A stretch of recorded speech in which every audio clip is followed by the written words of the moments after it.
Oh.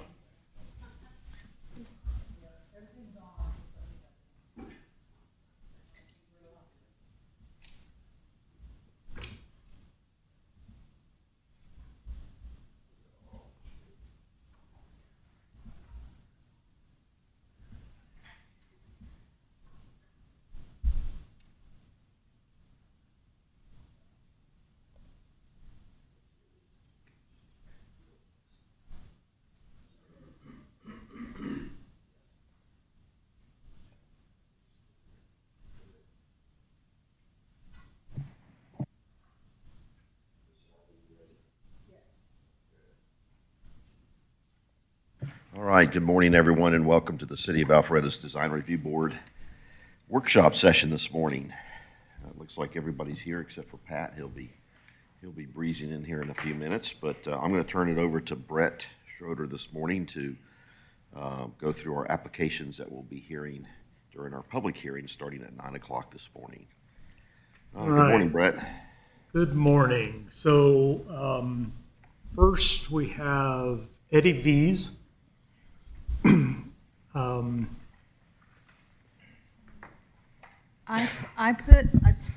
I put all the previous minutes, a copy of those at your desk for Eddie V's, Chick-fil-A, and I think that might be it now that we've had some other ones Okay. get it drop out. So those are the minutes for Eddie V's from our January meeting, correct? Yes, okay. And then the Chick-fil-A minutes are from the city council meeting.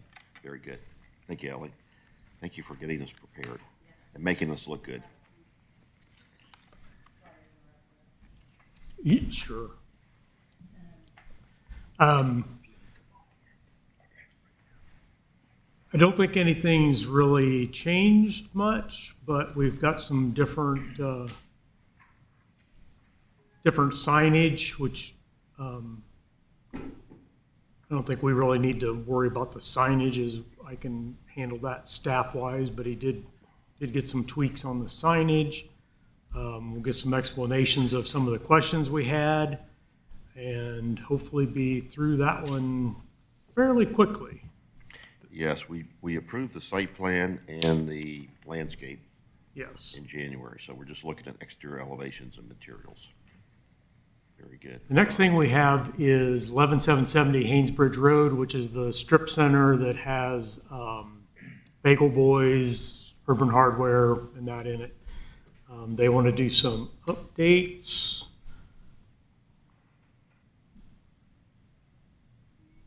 You can see here they want to do some painting of both the facade, signage, and the roof. It appears that they're painting that as well, where it's the metal roof.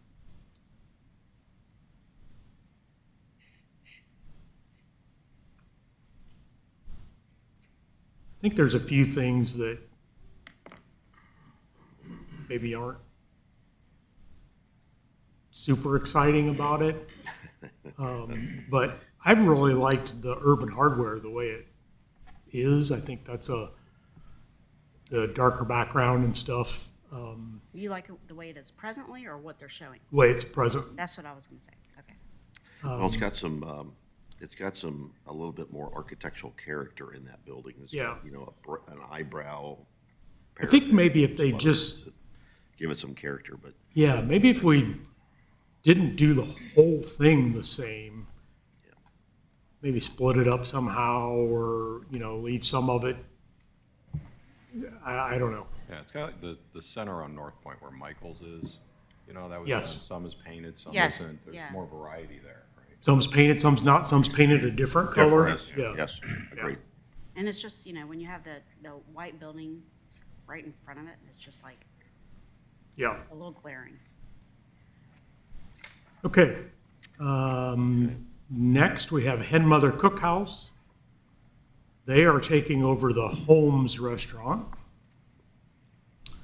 And basically just painting, and then they'll put some new signage up as well. Leaving everything pretty well the way it is. They are doing some tweaks inside, which we're not involved with, but when you go visit there,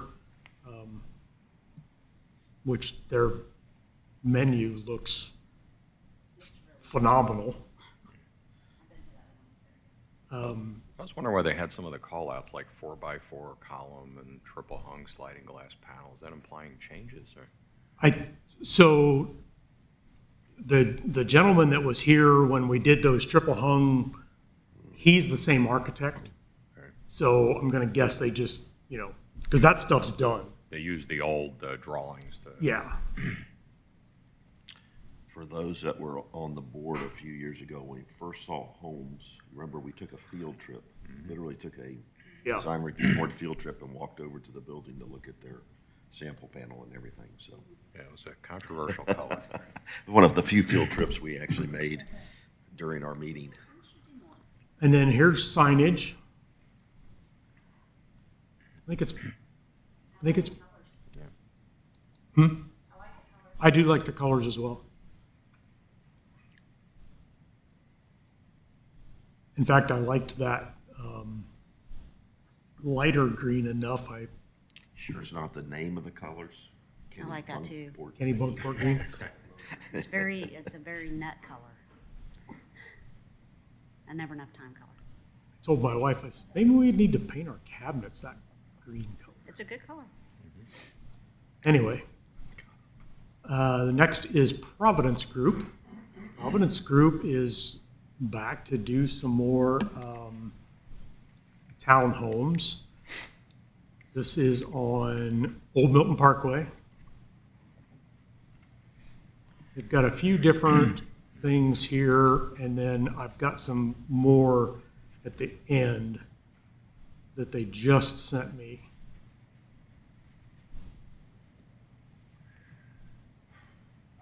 Like just being, Yesterday.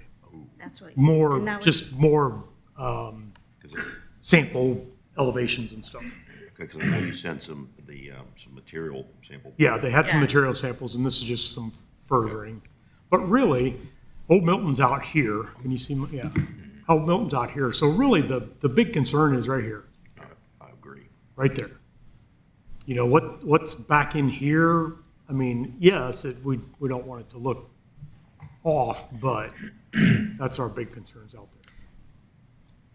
So So there's one- These are for sale units, correct? these are for sale units.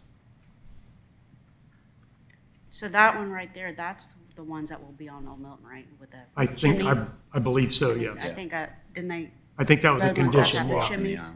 So one of the things that I really like about these chimneys is the cap. Yeah. It's not the standard metal cruddy looking cap. It's a very nice, I don't know, our two architects might be able to help us out here, but I want to say they're actually cast as well. Oh, those aren't metal? Oh, I thought, yeah. Traditionally, Yeah. I think in Oh, in the yeah. historic architecture, they would have been cast. Yeah. They look good though. So are those, is that the newest rendering then? That you just I think, let me look. Because it looks like those are herringbone in the chimney now. Yeah, that's the, Herringbone pattern of brick, but I don't know that I the saw. way this comes up, it's hard for me to, oh, that's really weird.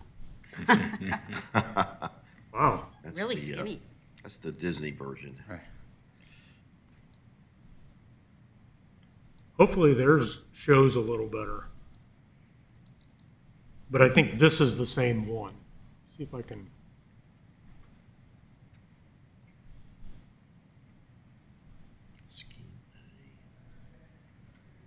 Yeah, it's really, I don't know it's something didn't format right on that. I think it's just regular. I don't think it's herringbone. Yeah, that looks regular there. Looks like Yeah. just, On the chimneys? yes, but I thought there was maybe. I think a herringbone like on that inset in that end would really, That would be kinda Yes. cool. because it's quite tall. I mean, with the whole first floor, you're probably got 10-foot ceiling in there, so, it would help break that up just a little bit, yeah. Yeah, I mean, Do the you think- whole point of adding the chimneys was for decorative element, right? Yeah. Yes. Do you think, are those functioning? Or are they just, I 'cause would, I know it's. I would bet they're hard- not wood-fired, but You could, yeah. they could be venting functional. And then we're down to Chick-fil-A. So Chick-fil-A, Old Milton, or, well, I always want to call it Old Milton Parkway. It's State Bridge Parkway. It's out there by the Publix, out there by the Publix. They had a condition for the North Point brick or the Avalon brick. And we convinced them that the Avalon brick was a much better choice. So the Avalon brick for Chick-fil-A is not available any longer. So what they're going to bring in is something that's close. So we'll take a look at that. But I think in the area, in North Point, the area with the eco district, I think those lighter colors and stuff just, I think they fit better there, but it just didn't seem like it fit well out on State Bridge. So But it doesn't look like the Avalon one, though. Looks more like the North Point one. it looks more like it, but they didn't say the pattern, they wanted the brick. Okay. It was just the brick? that That's they- what they wanted, was the brick. Oh, okay. But we can start making things look nicer out on that end of the. Absolutely, city, So absolutely. Yeah. there's no time like the We present. have to start somewhere, you know? We Right. did the Fifth Third next door, we did the Honda, And the Wendy's? When the Wendy's? we did Wendy's, We have. you know, so, and we're gonna be seeing Wendy's in a couple of months by North Point Mall again. So, yeah, it's time. You said you could join.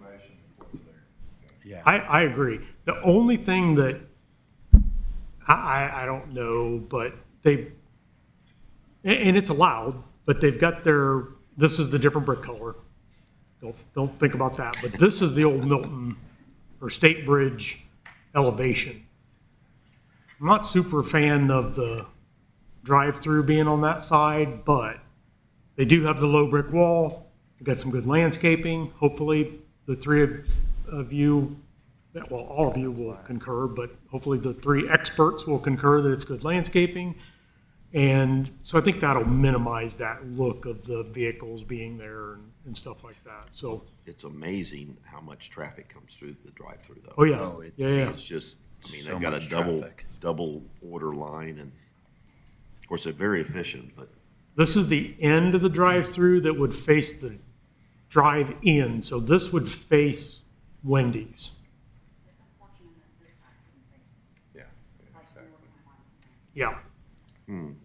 I think we almost have to treat that side like it's a parking lot. The same kind of screening requirements we would have as if we had a parking lot there, right? Because We there's could. going to be cars there all the time. So one thing that I think I'm not sure now looking at this, that they've got this green screen right. I think the green screen at Yeah, North Point was it in is. here. it's in the openings, yes. So we'll have to figure that out. And it seems like that drive-through is much longer at North Point than it is. Yeah, it is. They have another canopy, which you can see here, that's on the other end of the building, that comes out on the landscape plan. And so it's right here.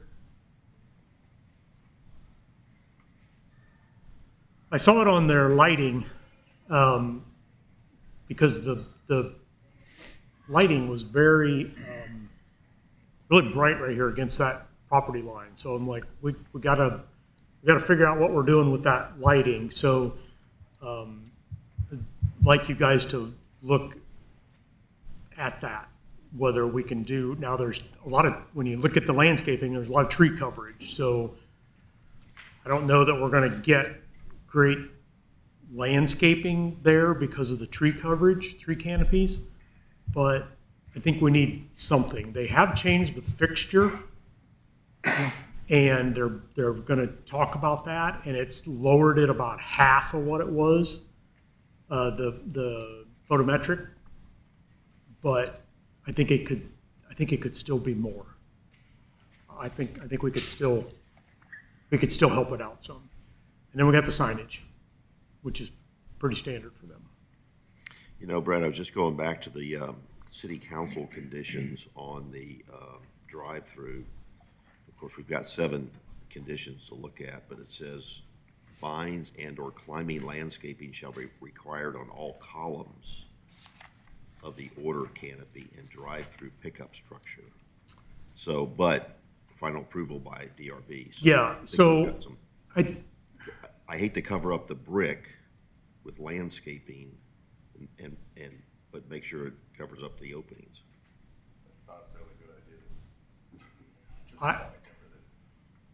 I totally, Sort of discussion in here about putting vines on brick columns and Yeah. how that looks in the end, the maintenance of it all. I totally agree, because it's I agree. the columns, if the columns have architectural detail to them, Yeah, why hide it? why hide it? But the X in the middle where we're gonna get the light, we're gonna get the visual. Now, It's more of a decorative trellis than a yeah, landscape plant material or something like that. Or both, no? But yeah, if it, maybe it's a different metal insert that's more decorative, yeah. I don't know. That's Okay. for y'all, but I think it came out as columns, but I really think that they wanted the openings. The insets or the. Yeah. Agreed. Will the, if we shift them to the openings, will it be sustainable, or will it look kind of like cagey, you know, like, That's, yeah, yeah, that's the only for, concern, you know? that's for your experts. Yeah. Well, what does it look like at North Point? Well, of course, maybe it hasn't been there long. North We got Point, a- I don't believe done has a been there long enough, and I that's think true. it may have passed away and not gotten replanted yet. But Okay, they know that it's got to come back. all right. We'll talk to Mr. Manley about that. Comes up, okay. All right, Brett, anything else? That is it. Okay, Next month, we got 2 applications. I'm hoping to cut that to 1. And if I can't, the first one is like super duper quick. It's furniture on Main Street. So, I mean, it'll be super quick, but hopefully I can get it down to just 1. And then we'll go from there, which, as Richard pointed out in our little text exchange, or maybe it was Frank, that I think it was- what that normally means now is look out for May. Right. We're starting a pattern here. We get a break off, and then we sit here all day. Exactly. So, Would you expect anything that's been removed from this agenda to happen? It can happen in April then, correct? can't happen in April. It could happen in May. Because we had we had totally 3 removed from this agenda. I would, 3? We had Sanctuary Golf, Oh, that's gone. okay, and then Nest, and then Top Golf Top Golf. decided that they're going to just do freshen up, so that may change. That surprised us when they were going to change it, so that may change. And I don't know what to think about the Nest. They're struggling with their HOA. They're part of the HOA? Wow. Yeah. The architectural experts are struggling with the HOA. Yeah. So I They have don't to have know where HOA that's going to go. Well, and for good reason, I think. Yeah. Right. I mean, that would be right below my in-laws' bedroom. I mean, I do like my in-laws. Although. I don't they necessarily probably think don't it's know Okay. Knowing them. Very good. All right, well, let's adjourn the workshop session this morning. We'll get our coffee cups filled, and we'll be back here in 10 minutes to start at 9 o'clock for our public hearing.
Ellie, we ready? Good to go? All right. All right, good morning, everyone, and welcome to the City of Alpharetta's Design Review Board public hearing. Today is Friday, March 15th, 2024. All right, first order of business is roll call. Looks like everybody's here. Thank you for being here this morning. Welcome, glad to see you. Those folks wearing their green, ready for St. Patty's Day as well. Okay, next up, let's see, just a gentle reminder for those that have electronic devices, if you'll just silence those for us, please. And that includes myself. And then we are going to stand, face the flag, and have the Pledge of Allegiance, please. I pledge allegiance to the flag of the United States of America and to the republic for which it stands, one nation, under God, indivisible, with liberty and justice for all. All right, very good. Thank you for that. Okay. Looking over at Brett and Ellie and everybody, the staff, any items from staff this morning? Just a reminder to turn your microphone on when you speak. Thank you. And make sure the little green light is showing, huh? All right, very good. Good. Anything else? Any birthdays, anniversaries, upcoming events? How about Taste of Alpharetta? Has Taste that of been- Alpharetta is May 9th, I believe. Okay, May 9th. So you'll want to watch for, that brings up a good point. You'll want to watch for the advertising for that, as all tickets now are going to be digital. Digital, okay. So you'll purchase them on your digital device. Is it the same company that did it last year, or did y'all change? It is partially the same. Okay, very good. All right. It'll be May 9th. Okay, and just speaking of upcoming dates, we talked about our next meeting will be April 19th, Design Review Board meeting. Be here. We have 2 applications right now on the agenda, so it'll be a little bit shorter meeting. Okay, any items from board members this morning? Anything?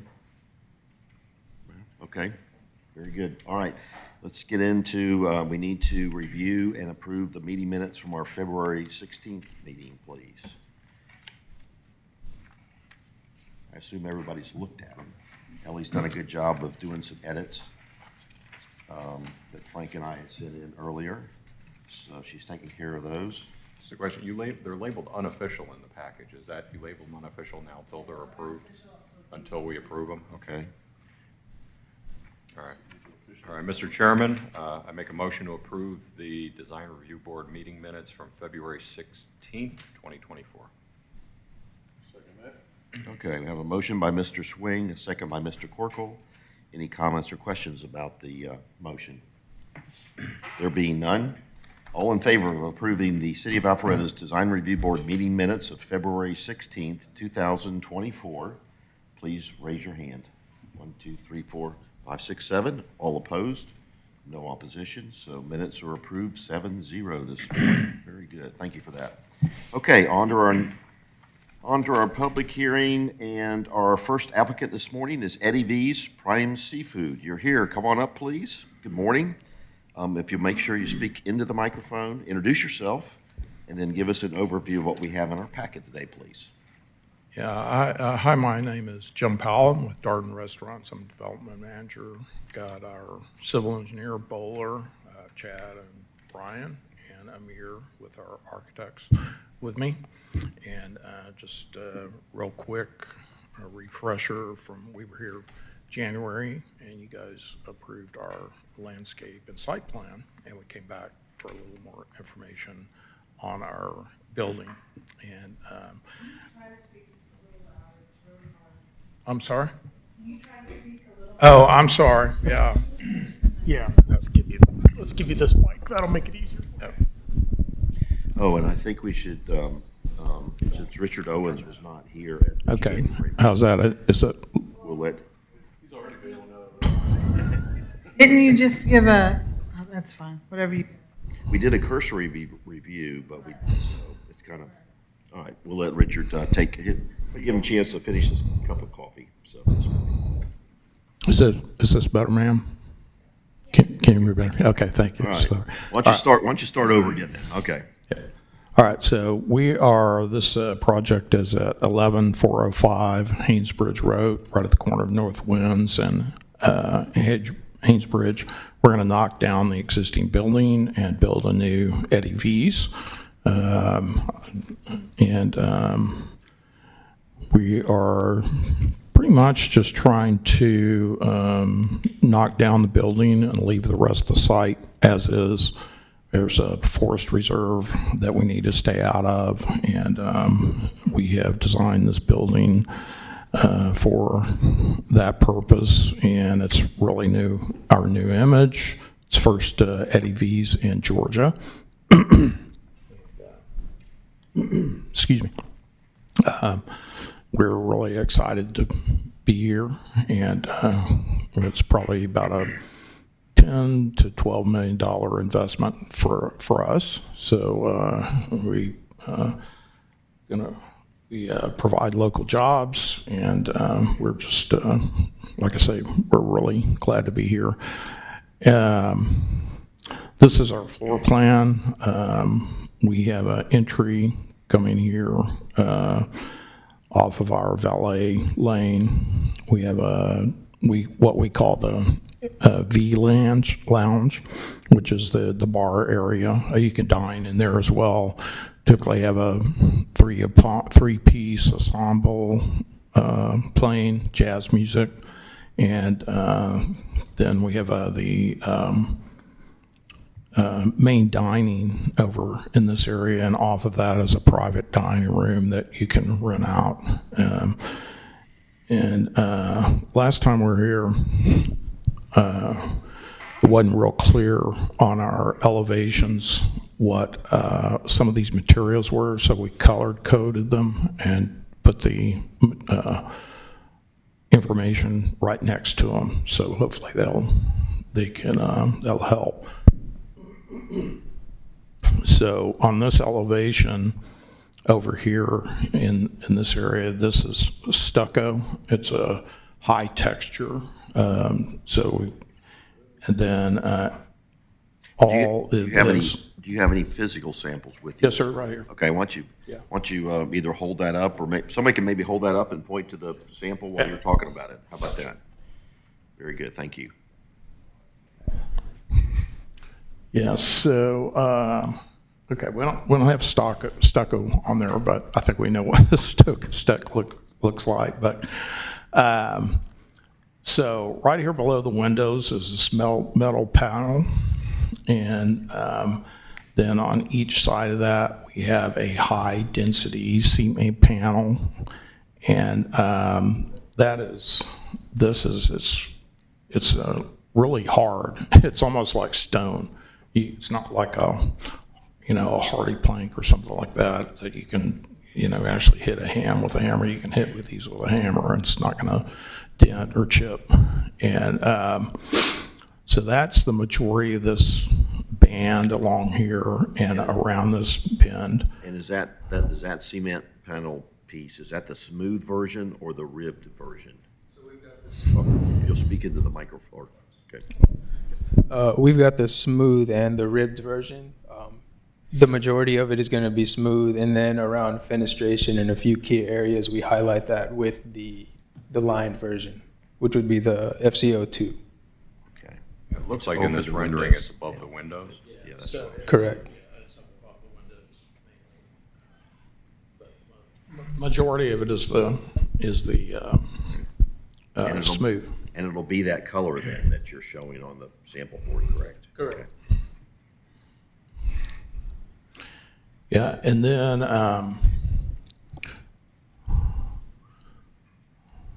this upper part is this is the high density fiber cement board as well.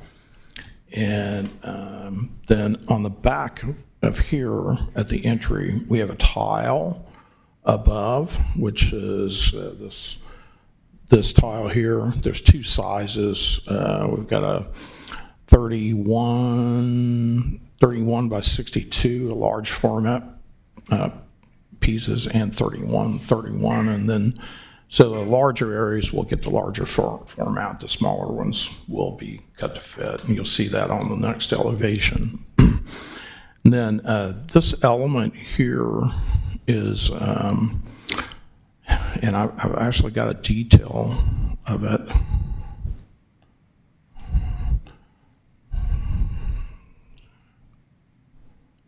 So it is a, oops, sorry.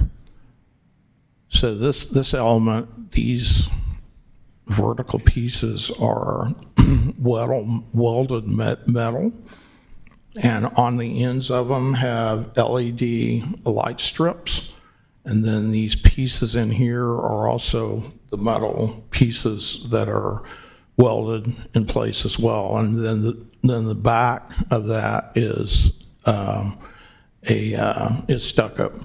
So it's kind of washes the wall and then shows out, has some line and light as well. And you call that your photo wall or something? What was it called? You had a name for that wall, like a photo selfie wall or something? Yeah. Correct. They were calling it the step and repeat. It's kind of inspired by the like a red carpet type backdrop where people would take photos as they're getting dropped off and entering, or waiting on their car after the valet. Step and repeat. Yes, sir. It's new to me too. I learned that word in this design. Okay. I think I just learned that word too today. Step and repeat. All right. Correct. So we would have behind there is the high texture stucco, and this is the color swatch for it right here. And then the little metal panels are welded onto square tube, and they sit kind of in front, and then it's backlit. What was in the cross section you were showing? There was,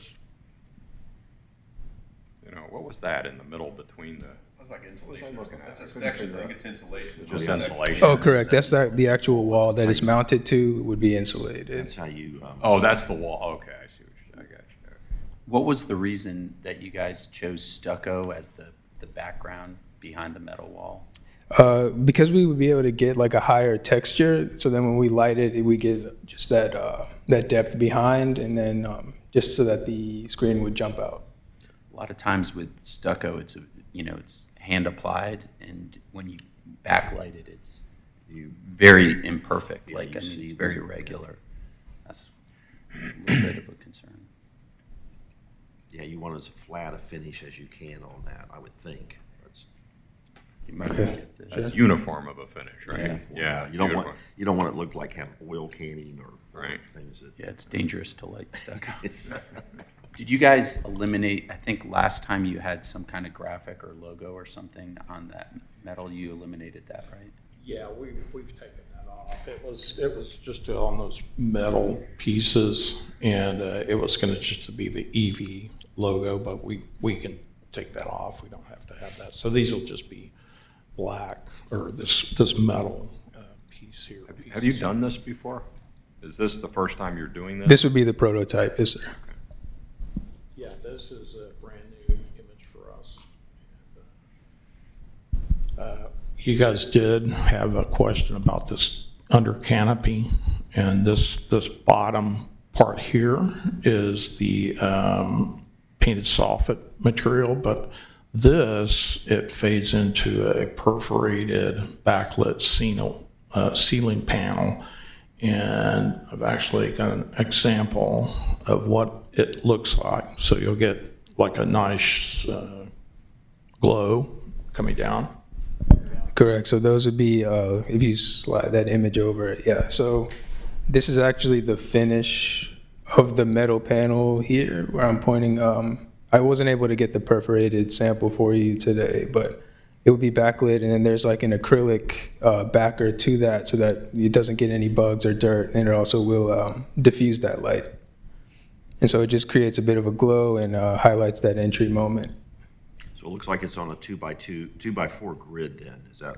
Correct. Okay, it's almost like a lay-in ceiling that you're using with a perforated panel. Yes, sir. And then there's a light panel above each tile.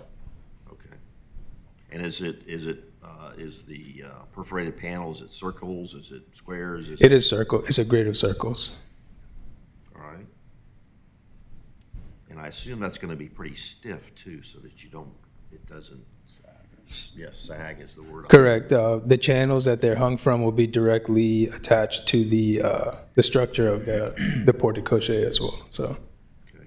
yeah, we don't want any sagging on that one.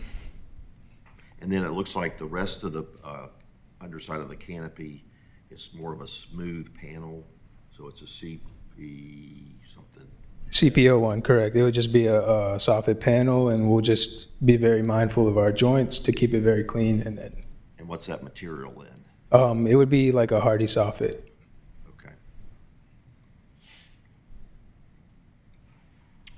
All right. The other thing, this is, got some details on the screen. This is actually. All right. Oh, sorry. Yeah, this is a metal grid that actually goes, is built, it's custom made, and will be applied and to the backdrop of the composite wood here. And it'll have LED strips on the bottoms and the tops of these channels, so that it basically glows. It's a backlit piece. And Where is that happening then? Is that the yeah, very high? that is on the tower up in that grid that I was just showing you is right in here. So what's, okay. So the wood That's composite. the bottom right on our side, bottom left of yours. That's that, what we're looking at, that ribbed. So Okay. that would be the. Yeah, so behind there, we'll be using the flat version, and then some of the other details around the back, we're using this rib version in conjunction. So up on the tower, we're just using the flat one, the flat composite. So that's where your hand is now, that's the flat composite. Correct. And right above it looks like the ribbed composite, correct? This is the bread. No, behind there is all flat. What you're seeing is the louvers they're in two different directions. So when you're standing on one side, you can see through it. And then as you walk, you would see that alternate angle. So it's that metal grid work you were just showing us is on top of that. Correct. It's mounted. So this is the actual wall finish, and then the screen is installed on top of it. Screens. All right, okay.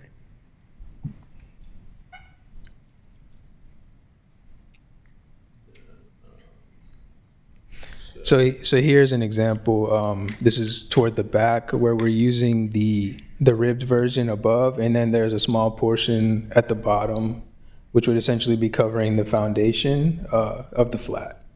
So we're using a combination of those just to get a bit more depth, and then also to be able to reinforce that table line that we're getting from the side.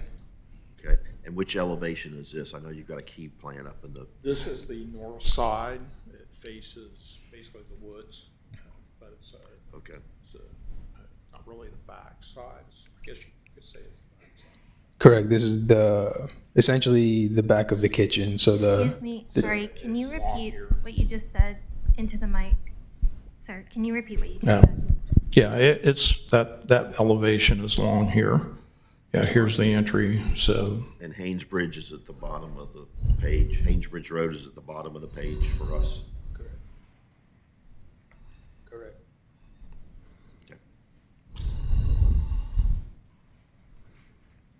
and then this is here's the key right here. So this is along this elevation, which is the east side of the property. This is our service area right in here, and just faces the parking lot. Didn't see that. And again, Me too. more of this composite wood, just to kind of dress up that a little bit, and then pretty much a mixture of stucco and then tile, and then we have tile on our outside of our dumpster enclosure as well. Okay. How is your roof drained? Is it an internal drain system, or is it a kind of gutter and downspout? We've got roof drains at the corners of the main building, and then the valet cover has an internal drain that kind of drops inside of one of those exterior walls. Okay, so we won't see a gutter, or we won't see downspout. There would be one downspout kind of like inside of that corner if you jump to the front facade. Just down two pages would be good. Correct. So where you see all those windows, just around the corner from there would be one downspout that we would paint black. Okay. And here's where I was going with this. So your HVAC equipment is it on the roof, I assume? Correct, yes, sir. Is that, where is that, and is that being shielded or screened from view? So most of our most of our parapets will cover the smaller equipment, and we did a sightline study to make sure that it was stepped back far enough. I believe that's in here, and then our larger equipment would go inside of the higher parapet. So I think I did. Did you? I don't remember seeing it, did I? you, I may have missed it, but I don't recall seeing the sightline study. Yeah, we had one.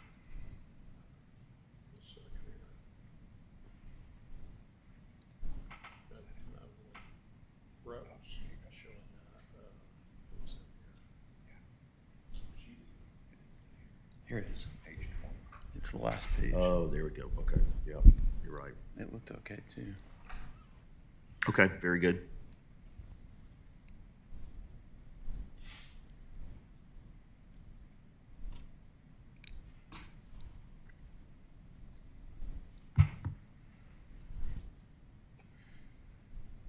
they got it. They see it. Go back to March, okay. Yeah, here it is. All right, so this is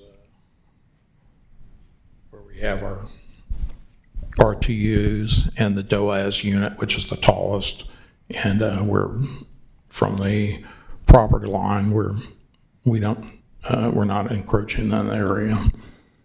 And then here's a section through the other cat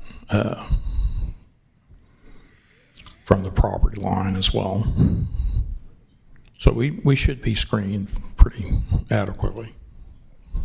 So where are those sight lines taken from? Where's the point of view at on the site? The property lines of this lot. I got that, but where on the property line? There's, we gotta zoom in on that. There. Yeah, Which so one is north Haynesbridge? winds on this side and the property line here, which is pretty much solid woods. And then same thing on this side is the parking lot for the big parking lot for the office buildings. And then here is Haynesbridge. So what does it look like from Haynesbridge? That's the one I'd like to zoom in on. I'm sorry, say, The Haynesbridge view, which one is that in the site section? that is 102. That's this one. So this would be Haynesbridge here. And the site's actually down a little bit. So that's where Yeah. we're at. All right. They're not the Yeah, I got my doubts on that one. I think that site sits down further. Yeah, it is.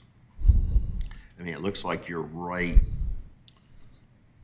on the edge of that, in that rooftop unit. So I'd like a little more As safety you come, factor. as you in come that. from 400-ish, you come down Haynesbridge. Haynesbridge slopes down. You've got various views in. You have those big oak trees that are there. So, yeah, just So this was more of be a- cognizant of that.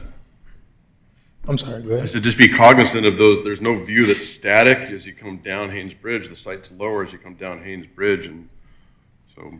Sure. This was more for us to know like where the minimums are. Our actual mechanical design is stepped away a good bit more from the perimeter. We just needed to know, like where our danger zone was. Worst case. Correct. But yeah, we're trying to stay well away from this, and we have plenty of room. And that's also an advantage of the higher parapet area. Will allow us to, if we have to do something, then we stick it in there. We can take a harder look at that, and if we need to raise that parapet a little bit, we can, or if we need to shift the RTU back a Well, the little last bit. thing you want to do is get a notice saying that you need to add screening around your equipment. That's the Sure. last thing you want to do. Yeah. Go back in after the fact. Yeah. No, Well, you're right, yeah. You want to make it look like, I mean, it's a nice design building, so you want to make it look like everything was planned and Yeah. not an afterthought coming in. Okay, yeah, we can take a harder look at that and cut those sections as you go along Haynes Bridge. Okay, very good. Thank you. All right. Anything else? Let's see, let's just walk, we looked at the front elevation, make sure we just kind of walk around the other elevations to see if we see anything that kind of stands out. All right, that's I'm going to call that the Haynes Bridge Road elevation. All right, why don't you just flip to the other colored elevation that you Yeah. got, all right? That's the, what should I call that? Yeah, that's the tree save area elevation. How about that? Okay. And then, all right, that's the one that faces you said the woods. Yeah, the big, Tree area. parking lot, and then Oh. beyond that is the office building. Okay. What's the material above the tile on this elevation? Is that stucco? All this is stucco and then tile along here and this lower part as well. And is that washed by soffit lighting? Yes, yeah, actually, we have, That's another area to be really cautious of, just because of the imperfection of the stucco. Yes. yeah, so here is our soffit. There's lights in there, so it'll wash that wall. You know, I'm just thinking out loud here. There's a level of finish, or there's level of finishes that you can specify to get that smoother. And I know they do it. Yeah, I forgot the manufacturers have tolerances, but the tolerances don't account for uplighting or downlighting. So there's a high probability that somebody who's using a trowel to get it on, it's not going to be smooth where lighting won't really show kind of an imperfect waving surface. You know, and to that point, maybe that's where you use more of the ribbed piece Yeah. than the smooth face piece. But Well, how is it, how is it lit? It's not truly a like wash up. It seems like it's lit all along back at the wall. Right? The cans that are in the soffit are only a foot or two off the edge, so. Where It's just- specifically where are you talking about? Are you talking about the photo wall? Or? It's the last elevation that he showed. Well, there's a couple of locations. 'Cause I know you talked about it there, and that's what I thought you were still talking about. You have it right there. On that I'll- elevation. Right here, they have the wood composite above. I'm looking at the rendering that's kind of from Haynes Bridge Road, at least on my monitor, my laptop. Let's see what, sheet number RD-01. You know, you guys are spending so much money on all these great materials. I would just hate for you guys to be disappointed at the end product. And Yeah, even with great installers, it's really hard to control that when you've got like direct light on it, washing it, so. yeah, go ahead. I hear your concern. What we have done in the past is to plan out score joint lines as well, so that they're having to not travel such a far distance to get that perfect level finish. So they're going, from an 8-foot increment to another 8-foot increment. And that has helped a lot. And also, that's just on us to do our due diligence in the CA process as well. Is this hard code or is this EFS? This would be hard coat, like a 3-coat plaster, yes, sir. I think their alternate is EFS then. Okay. Okay, I think we. And Yep. just a note, this didn't show what the landscape lighting will have as well, so we'll have some highlights on the walls from the landscape as well. Okay, all right. Any other exterior elevation and material questions for the applicant this morning? Brett, signage, you said you can handle, staff will handle the signage. Okay, very good. Any other questions for the applicant this morning? No. If you want to do public comment. Yeah, I'll do that. All Do right. we need to look at any cut sheets on lighting, the surface mounted fixtures? Yeah, we can, please. That's a good point. Yeah. Yes. Do you have any, let's see, can you show us what your light fixtures, your exterior light fixtures look like? Do you have some cut sheets on those? Wisconsin? We don't have those with us. We can send it to Brett though, and we can give a full package, including the soffit lights and landscape lights. Okay. I'm not too concerned, well, soffit lighting, yes, but like wall sconces or anything of that nature. Are there we'd like any- to see to make sure they Right. kind of fit with the architectural theme that you're, like those, yes, those that you can see there. Yeah, we'll send those to you, but just as a quick intro, they are just like a boxed up and down light. It's just a black finish, intended to match the other metal architectural details. So it'll just be like a satin finish black Okay. rectangular prism. Glad they match in color. Correct. In finish, that's good, okay. Sometimes they just get out of proportion. They either look too small or too large for the area that they're trying to either light or fit in Sure. on those column enclosures or columns. And you said you'll include landscape lighting with that information as it goes to Brett? We can, yes, sir. Please. Yeah, let's do that then. Okay. Very good. All right. Before we get a motion, is there any public comment about this application? Any public comment this morning? Okay, no public comment. All right, Very Mr. good. Chairman, regarding DRB 240004 Eddie V's Prime Seafood, motion to approve the elevation and materials as presented today with the following conditions. The applicant will be especially careful to avoid rooftop mechanical systems being seen from Haynesbridge Road. Applicant will submit cut sheets for light fixtures, including the landscape lighting, to staff for final approval and a motion. Okay, we have a motion by Mr. Swing, a second by Mr. Corkle. Any comments or questions about the motion on the floor? There being none, I'll call for a vote. All in favor of the motion, please raise your hand. 1, 2, 3, 4, 5, 6. All opposed? No opposition. Motion passes 6-0. Very good. Thank you for your time this morning. So when do you get started? Okay, very good. We're looking forward to you being our newest neighbor in Alpharetta. Thank you. All right, our next applicant this morning is, oh gosh, let me get to my agenda here. Yes, it is. Daltech. Good morning, welcome. Good morning. All right. If you'll make sure you speak into the microphone, and there's Yes, sir. There's a handheld and a fixed one there. That'd be great, thank you. And if you'll speak into the microphone, introduce yourself this morning. And Yes, give sir. us an overview of what we have in our packet today, please. All right.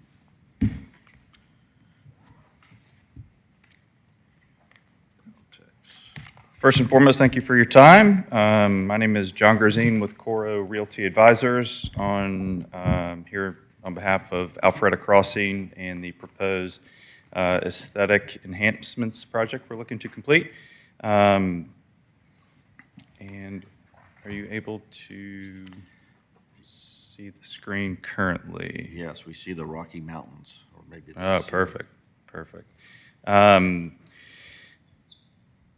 So I think really the first place to start is, I think everybody's familiar with it from our previous submissions. The property was constructed 1989. Since that time, there has not been any true aesthetic improvements. As I'm sure you're all aware, there have been multiple additional construction that took place on some of the out parcels that are adjacent to our asset, including the Shake Shack, Regions Bank, and then the Alpharetta building that underwent a current renovation project. As you can see from the current pictures, just to give everyone an idea of what the asset currently looks like in all of its glory. Pretty standard for that time. Brick, metal flashing roofs, some aesthetic features, including in the brick, that we would like to keep and include. And obviously the urban hardware will be the focal point for it. And I know that there was some concern from at least the initial conversation earlier this morning regarding that component of it, and happy to address. And so those are the highlights of kind of what it currently looks like, obviously an aerial overview. And then our proposal currently, which you guys have right now, and really the main focus and exercise that we went through was to keep it uniform. We wanted to match our neighbors, to have a feel, a flow that continued to flow into our property, update it, bring it up to speed with the surrounding areas, and kind of match the higher class, higher end businesses in the surrounding area, including the new additions to the out parcel buildings adjacent to our site.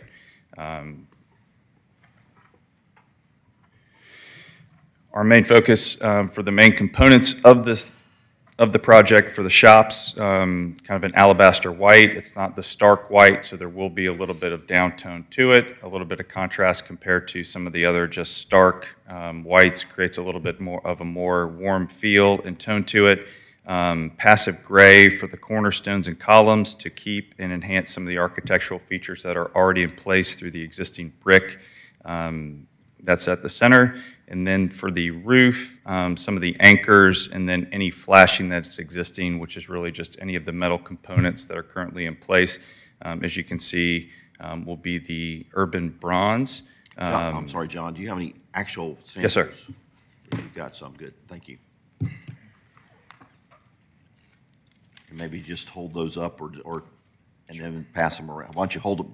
Yep. Hold one up and tell us which one it is, and then. Sure. So first, the alabaster, which is going to be for the main shop components, which will be kind of the body of the center. And then you have got the passive gray to go in contrast to that, which will be the more of the architectural features, the columns, and any of the cornerstones to keep those and features and enhancements at the asset. And then the urbane bronze, which will be for any of the metal components, including the roof. That's currently the faded lovely green that's in place, and then any of the flashing components that will be exposed as well. I'm happy to pass these around if you guys want to just take a look. Yes, okay.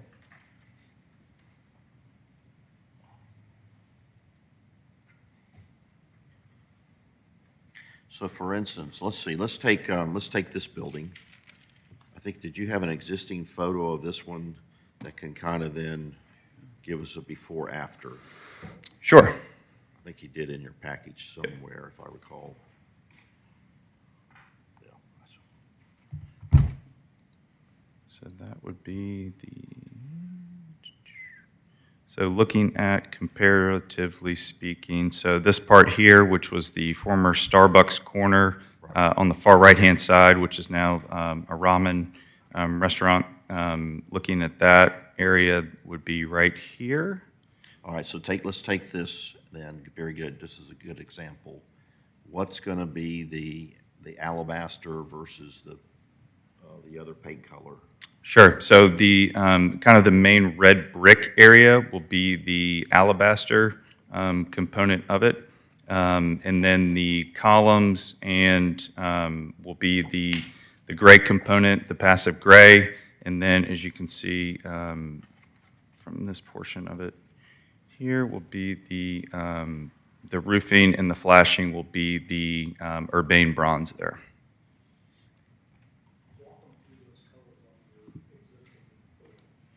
Yeah, that's what I was gonna say. On what's existing? Yeah, right. Okay, so Right, yes. this red component here, this will be the passive, or excuse me, the alabaster, the white component. This lighter, where the brick component right underneath where it says Starbucks, where the cursor is, that will be the passive. And then as well as the, kind of call it the rings around the columns there, those will be passive to provide some contrast and just some aesthetic enhancements there, and some features. And then as you look towards the top, where the cursor is coming down, that green components, that will be changed into the urbane bronze. So let's see, it's interesting, looking at that existing photo, you've got brick, and then you've got what I call split face block, which is the lighter colored. And then, but even around the parapet cap, for instance, you've got, it looks like you've got a band that follows the outline of the parapet of the split face block. Is that going to be the passive color? Yes. That'll be passive, then when they get to the brick, the actual brick, that's going to be Correct. the alabaster. Correct.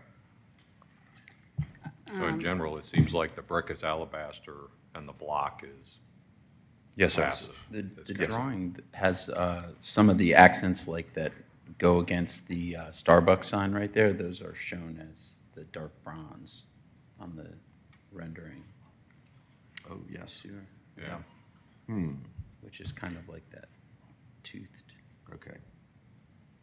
And then I think you also have a similar detail over at Urban Hardware too, where it's got the little stripes.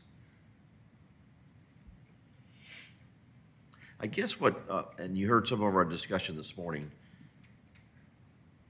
in some areas, it makes sense to do this, I'll call it refresh, a paint refresh. And I think in other areas, I'm not too keen on doing it because it makes the whole center just kind of the same.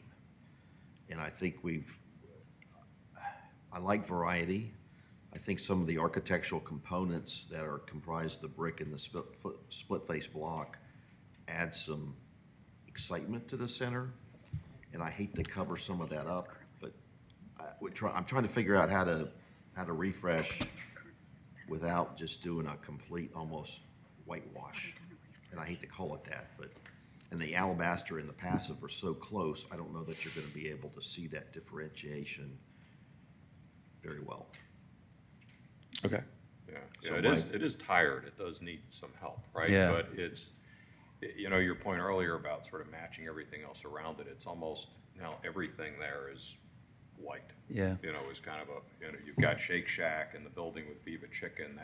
We had a lot of discussion on that building about, going that all white because this building was brick and we liked having the variety there, right? Well, I'll tell you what happened on the South State and the bank, they were filling in brick and they couldn't match the match brick. it, so we So had no that was the choice, reason right. for going to kind of a whitewash there. But see, you look at what Viva Chicken and Nail Spa. Yeah. They've got some different colors in there to break this up a little bit and give it some interest, excitement. And that was the discussion on that one, right? Get some differentiation on the storefronts, right? Rather Yes. than the whole thing just being the same. It's almost like if there was a color introduced that's halfway between the dark bronze and the passive, and that you could break up the long strip center a little Or bit. use colors that are in the Viva Chicken. Use the same colors. That kind of thing, yeah. Yeah. Do you guys obviously understand long-term maintenance and stuff? Are there any concerns about the super light color? If you look at the existing photos where the precast is, you could see. You go back to the existing Starbucks picture. Yeah. You can see a lot. You can of see them. the dirt, Yes.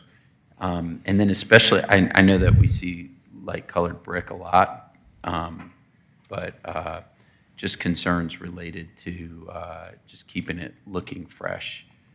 Absolutely, and that's something that we certainly have had that conversation with, one, our vendor in terms of the material and the paint that we're using, and there are some newer products that are more mildew resistant, and, you know, they're very much receptive to water and being able to utilize it. And then, in addition to that, included in our operating budget is a semi-annual pressure washing of all the sidewalks, columns, and then facade of the center as well. Yeah, that's good.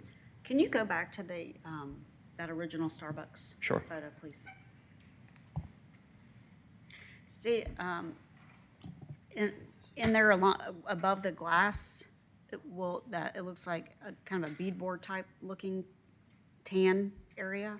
Will that be painted as well? Yes, that will be included, and that will be the passive. Okay, thank you. And what about the medallions? I've seen the medallion on the signage, the monument sign was one color.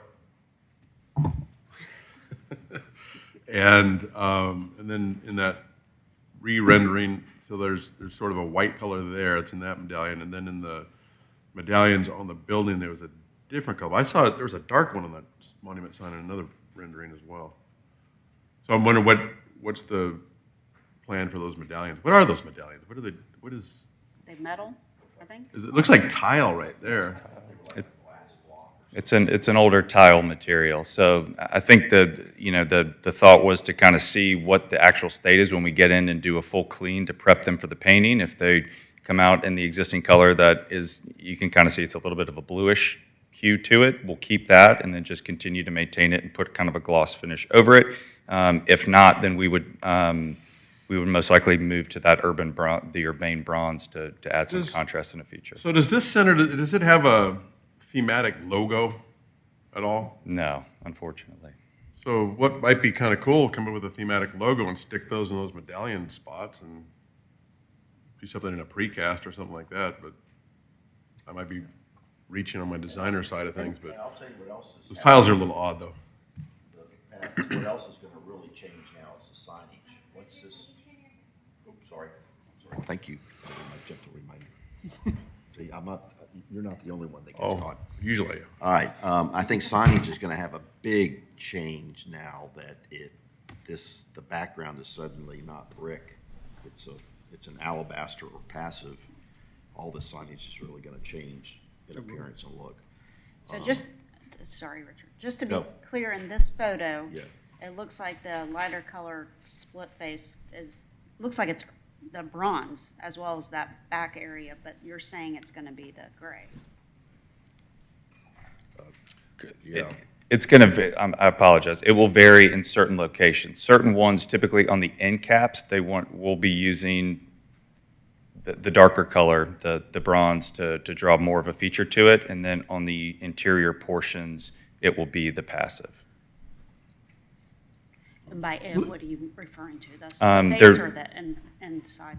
Sure. For example, Sid's Pizza is not directly connected. There's a gap between it, so it's got more of a two-sided, if you will, component to it. So where you can see two separate faces of a business, and then the AJ's Home Cooking on the other side of the center as well, just to draw kind of a more of a uniform feel to it, and then add some breakup of the color. So you're saying that the split face will be bronze? On the end caps, two ends. correct. Okay. Yes, ma'am. Thank you. Let me make a suggestion, maybe. Yeah, I think there's two things here. I think one is differentiation of storefronts a bit, kind of like the building where Viva Chicken is, right? So it's not just sort of alabaster all the way across the whole building. And second, maybe there are some places where it makes sense not to paint the brick, right, to get some variety. Like we did, there's the center on North Point where Michael's is, where we spent some time on that trying to figure out maybe there's some places you leave the brick as a nod to the, It might to be the hard past. with the kind of clay brick color I guess I'd have to see it. It's a hard Can blend. you pull up the current Urban Hardware picture? Sure. Brett, what was your suggestion? Were you gonna, or did you? Kind of leaning along that, yeah. So my suggestion, what if, can you switch over to mine real quick? My computer, yeah. These areas that are inset with the big roof elevations, they're split. So we've got the far end down at Starbucks is like the other end at AJ's, and we have Urban Hardware in the middle. What if we swap the colors and do the base in these areas that have the roof, do the base in the gray and not the, so the brick, do the brick in the gray and not the alabaster. So then we'd have a lighter end with the alabaster, and then we'd have the darker gray. Then That's what they're, my thought would be leave Urban Hardware completely alone, and then go to the next one. We'd have a dark gray, and then we'd have a alabaster on the end. so one thing I just noticed that kind of ties into what you're saying, Brett, is, and I didn't realize this when I was reviewing the drawings prior to the meeting, is that the alabaster and the passive kind of go back and forth. Yeah. Which I think is good. It kind of changes things up, except they're just so close in tone that you know, when you're looking at the overall view of the elevation, you almost can't distinguish between the two. There's not a big enough impact. I think. Yeah, I think they could darken up the passive some. Yeah. I think that would make a big and difference. still be okay. It'd still be lighter. Do we know what color those metal roofs on either side of Urban Hardware are? Those bronze or are they black? These? Yeah, Oh, yeah. yes, those, they're they're bronze. Bronze, okay. Yeah. I mean, the roof paint, I'm all for it. Yeah, the roof definitely. That will just do wonders alone. My thought was where we had the roof, so we still had some symmetry, but we laid it out differently. So if we swapped colors in that area where we do have the roof, then I do like the way that Urban Hardware currently looks. I think it looks good. But the rest could. Yeah, and if that's where you keep the brick, it's in the middle, right? Yeah. So it Yeah. kind of creates a bit of an anchor in the center. and if I remember correctly, Urban Hardware went through that front facade pretty well and did some when they came in, they did some repairs and stuff on the brick. And so I think if there's a good spot, it's probably Urban Hardware. What if you use that background on the Urban Hardware as your gray? Yeah. That ties the Urban Hardware into the other stuff. And I would, right. Use that same color. It's a little bit It's darker. like a grayish or something, isn't it? Kind of. Yeah. I do like on the other end, though, on the ends of painting these split face, that dark color, because to me, it makes it look like an awning or a something is there rather than nothing. So I did like that. And it'll stay clean looking longer Yeah. in the darker color. So how many different individual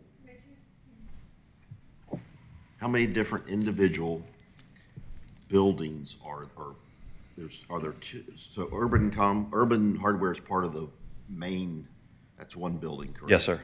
And then we've got the gap where there used to be Sid's Pizza or Mellow Mushroom or whatever right there.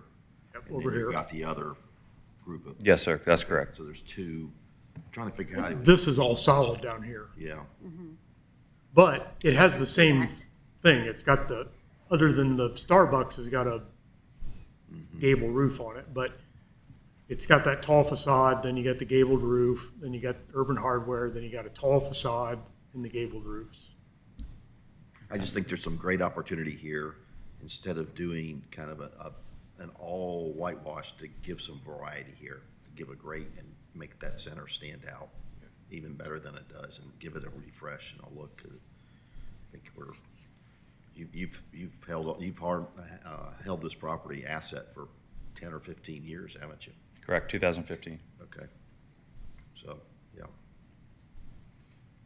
You know, it's kind of like the Windward Kroger Shopping Center. Remember how it had the blues, Yeah, like it, perfect you know, example, yes. differentiated the different storefronts. And at first I was a little, but I actually like it a lot. think it looks good. Of course, you can't see it now because of the detail, the DOT, but, oh well. Okay. You saying you don't like the big gray wall? I do not like the big. Well, they're painting the big gray wall, but they need to, never mind. Don't get me started. Okay.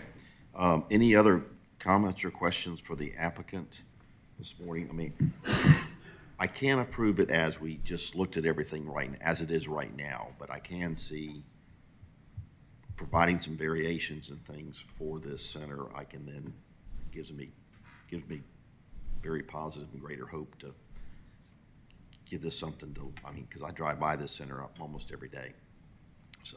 Any chance of leaving it to staff? What's that? Any chance of leaving it to staff? So You're so- smiling, is that a good thing? Well, so that the applicant doesn't have to come back in 2 months with a change, you know, I mean, spring's coming, they want to get orders here, they, you know, I'm sure they Well- want to get going. All right, how confident is staff to, who from staff would look at this, for instance? Kathy and I think I think we know what you guys are looking for. I think we can do it. It's up to you, though. It's All right. totally up to you. So then, in doing this, obviously the signage is going to have a big impact. It's going to be impacted tremendously by what you're doing. Are there thoughts to change out signage moving forward then? For tenant signage or Yes, monument? For tenant signage. We can certainly explore that. My suggestion might be just some backgrounds. I mean, I'd love them to change out all the signs and go with the new sign ordinance. Well, this is one of the centers that doesn't have a sign package, so to Right, speak, so right. maybe there's a chance to, Could be. However, I mean, that's a big stretch for them. You know, maybe if we just get a background plate behind each one, because I see what you're talking about with the if it goes. lighter colors with the white signs, and so if we did the dark gray background, say, just a plate behind the signage for each one of them. Well, it's going to depend on the color of the sign, right? Some wouldn't need it. They would have enough Some contrast may already. not, right, Some right, would, you know, right, if there's enough contrast There's enough there. contrast. Yeah, but I think Sid's is white, so it's There gonna you- need something. There you need something, right? There's just a large variety of sizes and shapes that might be, like if you did a background behind each sign, it could look a little Yeah. disproportional as you get to the inline retail, like where you could see in the corner where the florist is. If you tried to do a background there, it might chop up the facades. I think we just need to be cognizant of that. Yeah. Well, it looks like Sid's already has a darker background behind it. Yeah, there's a rendering, the corner of where Sid's Pizza is, you did a rendering Yeah. of that, John. You already showed a darker background on that Yeah, one. if you can pull Brett, there we go, perfect. Yeah, that's got a background plate on it, for instance, and the It does, florist does. yeah, I didn't realize that. So the two big things for staff would be, one would be breaking up the long length of it with contrasting colors and possibly the introduction of an intermediate tone to create more variety. Or, well, I'm trying to help out here. We have an architectural consultant for the city. Is this something that We he can do that. I liked Ms. Palmer's suggestion of using instead of coming up with another color, using the background from Urban Hardware. Use that gray color As the more as contrasting color. so supplement the passive or whatever that was with the background on Urban Hardware, this one. Is it the same family of tones where, because I would- beiges versus blues? I mean, I know for a fact that this eyebrow is urbane bronze. I remember them picking that color. Okay. So I think I think the colors go well together. Okay. And alabaster is one of those, anything goes with. Yeah, and alabaster's in there, in that group as That well. would- So warm tone. Of course, the landscape architects looking at the ground plane and all the brick and the pavement and the little raised brick planters. Yeah, They're all gonna remain red brick. Are they? I noticed that too, on the sidewalk, the brick. Not in front of inlays. Urban Hardware, but you look back down It's the in other front of end, Star- they've it's in got front of raised, Starbucks, or- sort of angled brick planters, Right and there. see the brick inlays in the Yeah. concrete. and- Yeah, spin to your Yeah. left a little bit if you can. Yeah, you can see all these inlays in here. Yes. Were they gonna do anything with those or just leave those as is in the sidewalk? It's hard to paint those. These inlays? Yeah. It's tough to do anything, that's just, those are the things I notice. Like building schmilding, I look at that. I mean, we're certainly open to it. We're not opposed to include that in the scope. I almost think if you left Urban Hardware, you could leave that. Because I think walking on that all the time and Yeah. cars Yeah, if you and leave stuff, it- Oh, it's yeah. gonna make that It- brick. I just, I'm not saying that, I'm not suggesting to do anything, I just notice it, and then when everything else changes, and that sort of remains the same, it's gonna look a little weird, but In the some things ground you just gotta plane, live with it. Sure. I'm having not, I'm that- not saying paint it, I'm not saying any of that stuff. Okay. Having that in the ground plane, it might still be fine, the contrast, just because it's. Yeah. it's It may only hardscape. bug me. Yeah. Well, let me ask this question. No, What's I your, noticed this is for John, the applicant. What is your schedule on doing this refresh? What was your original schedule or thoughts? We were ready to go. So we can, It's not like you haven't bought the paint though or anything like that. we have not purchased Okay. and paid, fortunately. So we, in terms of schedule though, I mean, all of these are Sherwin-Williams readily available items that we can get upon approval of the schematics. So, our goal was to start in the spring and have it ready to go. And we have investors coming into town late in April. Just throwing it out there. If we'd like to. I'm just thinking there's a lot of kind of parts and pieces that we've started piling on here and how comfortable we are. Not that we're not comfortable with staff, but I know we're trying to move the process along. Is this something that we need to see as a board again? A little bit more detail, or do we let staff look at it and take it from here? Just, I think staff can look at it and accurately take what we've discussed and apply it. okay. I'm not pushing you to do that. You're smiling. Totally up to you.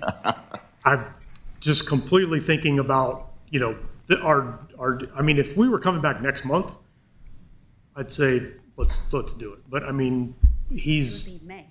it's gonna be May, and the end of May. So, I mean, it'd be June till they could even think about getting started. I mean, I think we're all comfortable with the bronze, the roofs, the paint. Did y'all have, I mean, what was y'all's thought on the, that Urban Hardware gray? I guess we can't find that gray. Yeah, offhand, I think it works. I think, if we leave it to staff, they would just have to check that those colors in fact do work. I think they probably do, right? And it's new enough, that may be in their file from city council, What that was. Yeah. that color. Yeah, that wasn't that That long wasn't ago. that long ago. It's not been that long ago, so I can look at that too 2018, I think it was 2018. and see, and you guys may have it too. You Yeah, were- we can certainly look, and worst case scenario, I mean, we can do a color match Color where match. we could, chip it and Yeah, match and it. since you're not painting anything right up against it, Correct. it would, Yeah. I mean, a color match would look fine. What do you think of that idea? Sure. I mean, we want to be obviously, stewards of the community and enhance, our location one, but also match the overall direction of which way the city's going. And, I think our initial goal was to kind of match what was surrounding and adjacent to our building. But if council's kind of thoughts and ideas and directions is to add some variety and change to it, then we're certainly I think- open to that and not married to one specific scheme. I think the issue they have is you're right in the heart. Mhm. And we're trying to do so much in downtown, and it's huge. I mean, it's a really big center. Right. So there's a couple of struggles there, and this board has learned over the years of sort of hodgepodging stuff together didn't work either. So, We do thank you for coming before painting it. Oh, sure. yeah, Two that's- centers did it's not, always and they easier. were white. Always comes out easier that way.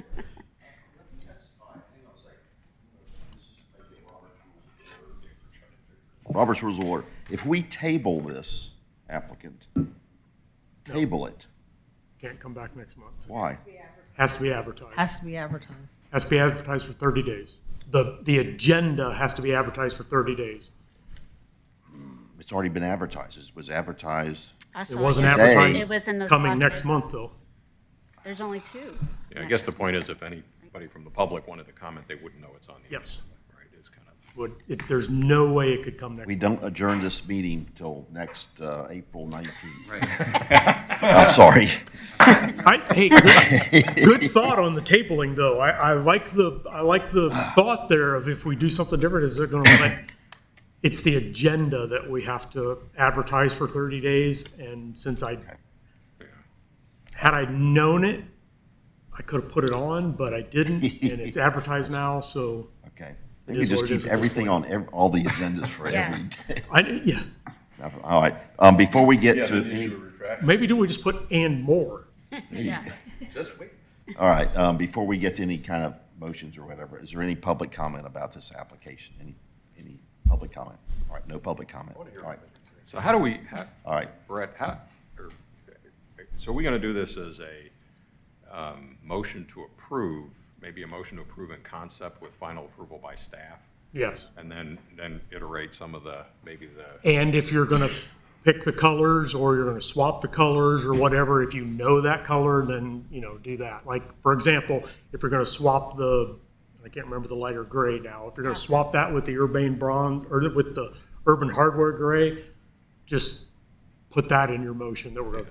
yeah, I think those are, I think you have to see what the renderings, I think those are suggestions, but staff would need to see what the renderings look like Absolutely. and make No, sure no, it no, works, no. right? They're going to need to tweak the renderings for us, and so I can see it. And Let me, you mentioned that you liked that split face over the windows painted, the bronze. Would you do that on this one, or just leave this I like would. this? You would? I would. And what about the water table up there? Would you leave that the light color? Or leave it alone, I mean? And to me, that could go either way. In this on urban hardware, but I would do the one right under urban hardware, or right above the windows. I think that would look good dark. Holly's lost all trust. I have not lost all trust in you. And one more question, Brett, and then do you guys, you go back to our general comments in here and about the various other things brought up, right? I would like to see something on those tiles and, something thematically cohesive for the site. Yeah, I think that's a good thought. I don't know how they pull that off, but that's a good thought.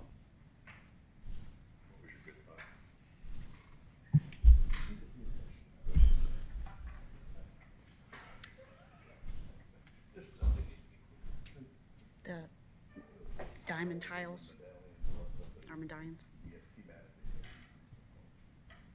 What that is, I don't know. Just to think about it, think about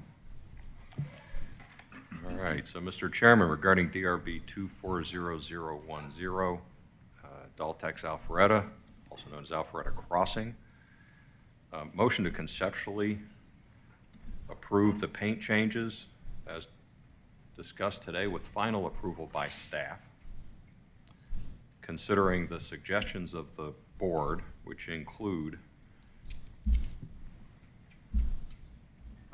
more differentiation in the storefronts by using a more contrasting color than the passive. The suggestion being to consider the gray background that's on the urban hardware sign. Also to consider retaining some of the existing brick. The suggestion was on urban hardware, perhaps that's the place to retain the brick without painting it. And the city architectural consultant will also look at this to consider his comments. And the motion? Second. Okay, motion by Mr. Swing, well done. Second by Ms. Palmer, also well done. Palmer, second. Do we have any comments or questions about the motion on the floor? Do we need to mention the medallions? I think we mentioned them in our discussion, and staff has heard that, so Yeah, we can- we'll take that into consideration. And even the planters or anything else that kind of comes Yeah. into play. And even the signage that may, A lot of pressure here, Frank. he's good at pressure. Okay, And he's like, why can't I? there just being have no one further more?" comments or discussion, I'll call for a vote. All in favor of the motion, please raise your hand. 1, 2, 3, 4, 5, 6, 7. All opposed, so motion passes 7-0. Very good. All right, John, thanks for. Appreciate it. Yep. Thanks. for Thank you your very time and being patient with us. Okay. Do we need to take a short 5 minutes? All right, let's do this. All right, before our next applicant, which will be Hen Mother Cookhouse, we're going to take a 5-minute recess. 5-minute recess, but is Hen Mother Cookhouse here? You're here. All right. You can go ahead and come on up and get set up if you want. So 5 minutes. Oh, yes, sorry, here, right here. Oh, you got it. Thank you.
be Hen Mother Cookhouse.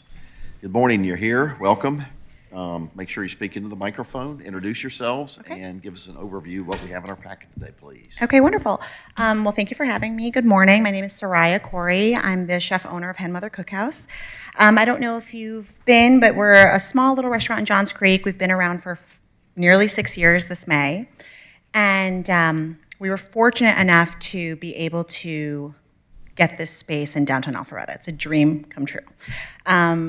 Little backstory, I opened a month before Restaurant Homes opened, and I always envied this building, this home. I was like, oh my gosh, what a dream to have Hen Mother Cookhouse in this space. And so when our realtor was like, do you know this restaurant? I was like, absolutely, yes, sign me up. So, you know, what we're trying to do is not change any of it. I love the building. I love the history of it. We don't want to touch the exterior, but we do want to just lighten it up. Hen Mother is a breakfast restaurant. We are not open at night. If you've ever been, you might have noticed there's a ton of foliage, ton of florals. It's a really light, bright space. And so that dark brown and gray was just not going to work for our concept and our brand. And so thankfully, I'm working with Tarver, and I think some of you may know him. He's very, very insightful and helpful and beautiful mind. And so we kind of came up with this color that will brighten up the space, fit within the theme of the period of the house, kind of bringing it back to that original yellow before they painted it 5 years ago, and yet have a little bit of nuance with the green and tie in with the florals that we're going to bring in, the live plants in the restaurant. So I'm going to bring Tarver up to talk more about it. And Very good, thank you. thank you. Good morning. My name's Tarver Siebert. I'm the architect working with Soraya to update the colors and some minor interior modifications to Restaurant Homes, which I helped convert the old Jones residence into Restaurant Homes 7 or 8 years ago. And when we did that, we worked hard to keep the feeling of the house. The rooms are essentially all there inside. The modifications to the exterior were sympathetic to the original kind of aesthetic and scale and texture of the house. So now Soraya's come in with more of a morning restaurant rather than a nighttime restaurant. Completely different menu, time of day, feel. So we're trying to freshen up kind of the look and feel of the restaurant. So that starts, of course, on the outside. We're not making any architectural changes to the outside.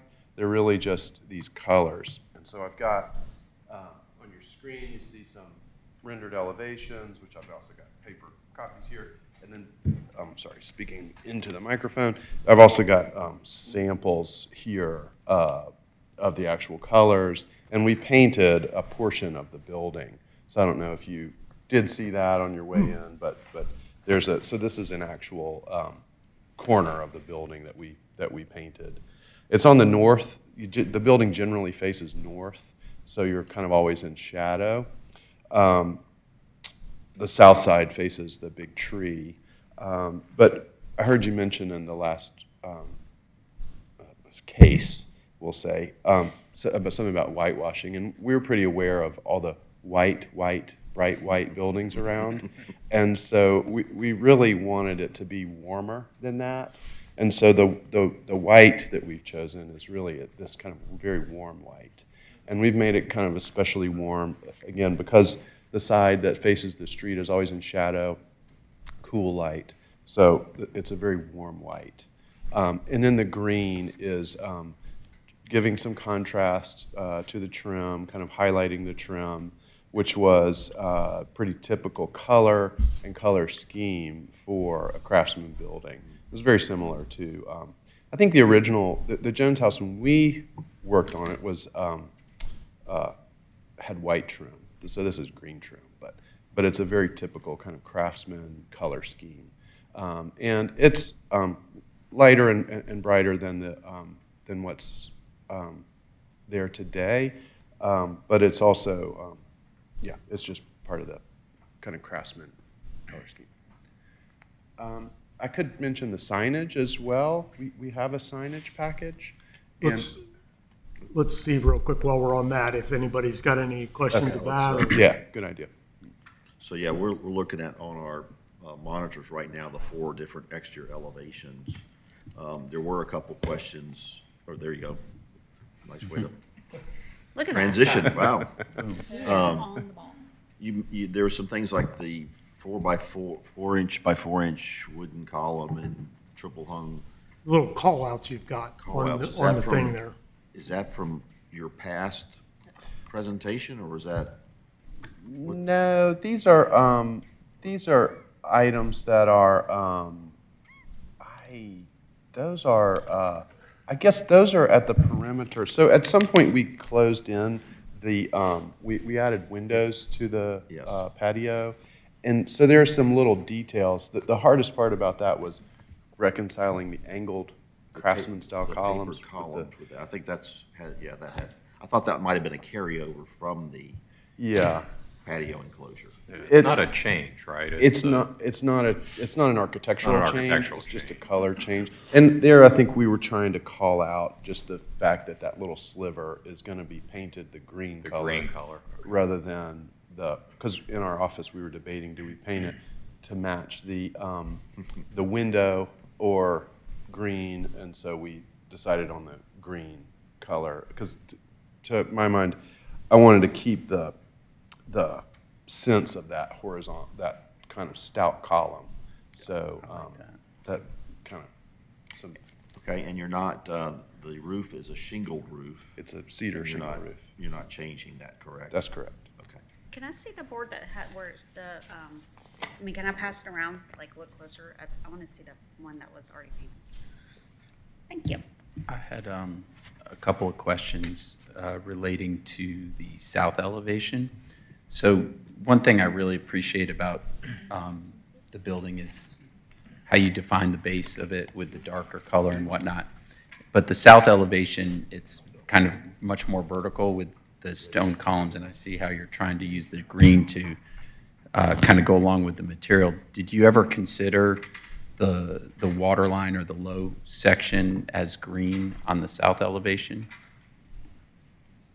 Like the water table. The water table, yeah. Oh, yeah, I see what you mean. It just seems, with the columns going down, it just seems chopped up a bit. Yes. We could paint that green. Yeah. Does Yeah, I mean- anybody else have strong feelings about that? That does give it a good, that thought does give it a good foundation. Creates a base, and Yeah. I think it adds, it just seems chopped up a little bit with those stone columns. You're looking at the top Top right. right. Top Yeah. right, yeah. You're talking about just, Yeah, I think that would you're look talking about nice. just on the left Below side between the- those columns? Below Not the railings, Just below the railing? all the way, well, I mean, I don't know To the fourth? the And then keep it, consideration. Yeah. that So section, that section, and that section for sure. Well, I was And then what wondering- about that at the end? Or the whole thing is Well, yeah, just a 'cause question. if you look at the top left, you see it on the left Exactly. side, there's that bump out. It probably would look better if it was green. And a lot of that's screened by landscaping. Yes, it is. But I feel like it would be more continuity, maybe. And I do love that green. I It's do a great too. green. I do too. And Can you back- thank you. Yeah, we had a lot of greens out. We were in a sea of green and chose this one. So I appreciate that. The gutter, Especially the around this time gutter, of year. yeah, Especially around this time of year, green Yes. goes very well. yes. yes, Yeah. extra points. The gutters, what color will those be? We were thinking we would paint the gutters as well. They are painted aluminum gutters today, and they're a kind of charcoal color. And we were thinking that we'd paint those as well. What color? The green. The green, color. okay. Yeah. And yeah, I agree. I think we can paint the base of this building around, at least to the end of the column. Once we get around here, we should paint that green as well, I think. This portion right here is a fence. It doesn't read as Yeah. well on the elevation, but it's a fence that screens some HVAC equipment. I mean, I don't think it's, And I think that would be better. I as a just dark think it green. would just look more consistent and Yeah. you get more bang out of the buck with the green color. Yeah, I agree. That's a good suggestion. We'll do that. Okay. All right, anything else on exterior elevations and materials? One other, oh, sorry, go ahead. I was just going to ask, the railing, is that also green It along the is. frontage? It It's the is. same green? Mhm. Okay. The other quick question I had, and I think when this was homes, the roof screening for the mechanical equipment blended in really a lot with the shingles. Was that something that you guys looked at as well, as far as a darker color? So, I mean, it's an area of the building that probably you want to kind of fade away versus Make it disappear. being a design feature. But I see why you do it, and it's consistent with the rest of the facade, so it doesn't look bad. Yeah, that's exactly right. And when we originally designed it, we tried very hard to make it essentially go away, to make it kind of sing with the rest of the building. So it looks like a second story, I guess, is the way you approached Right. it, which I think is. So that's why we followed the same kind of color scheme, with the body being the lighter color and then the trim being the green color. So that was, we thought, the best way to handle that.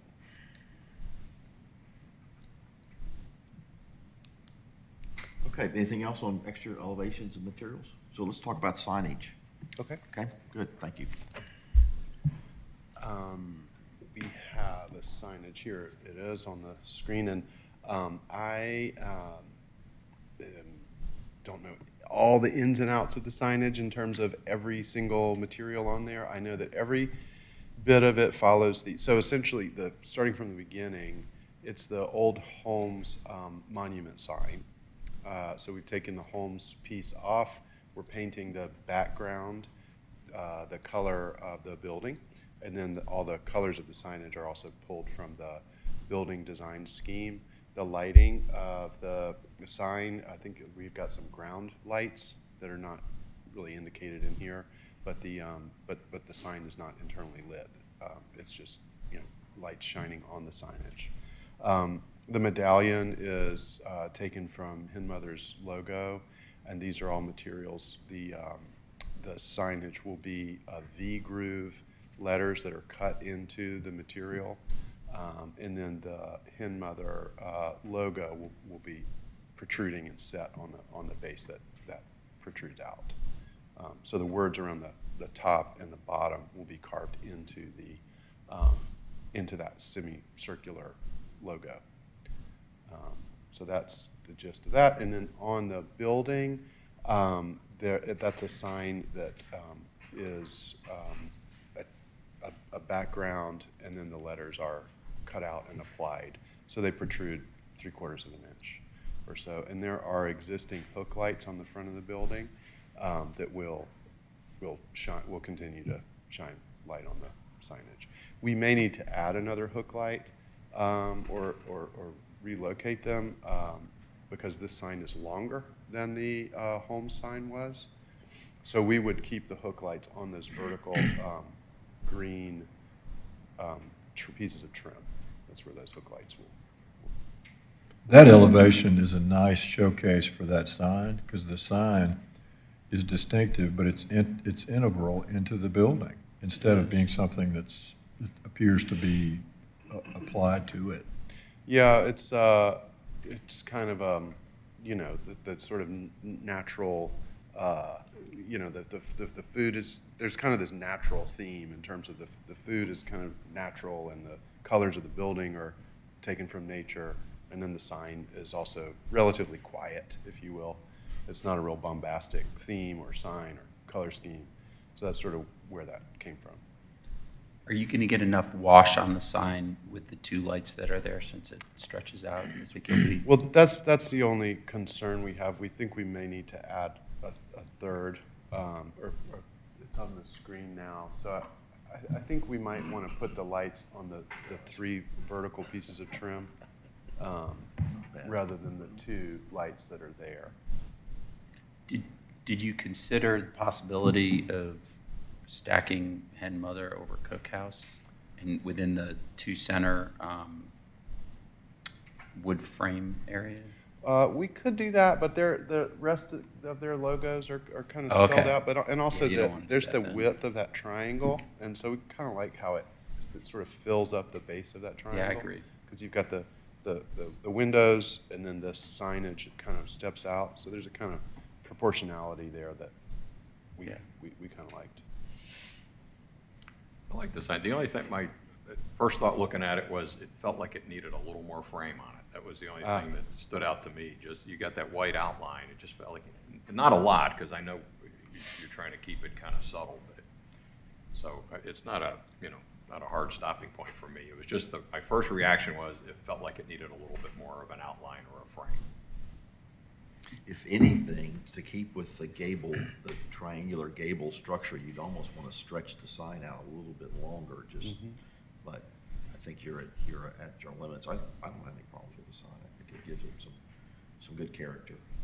Yeah, I see your point there, Frank, but that was the reason for my comment about how it becomes integrated into that geometry and just sits there in a pleasant way. Because, Surya, I have to say, this restaurant is going to be amazing. Partly because there's a precedent for an Alpharetta breakfast place being on this location, just next door, before everything was changed. There was an old-timer place for breakfast that everybody who wanted to have breakfast with somebody went there. Are you referring to Alpha Soda? Yes, when Alpha Soda was there. There was nothing else before Alpharetta exploded. So I'm looking forward to visiting your place in the mornings. Likewise. Okay, any other questions or comments? And before we have a motion, let me ask for public comment. Any public comment about this application? No public comment. Okay. All right, we've got the exterior elevation colors to look at and the signage.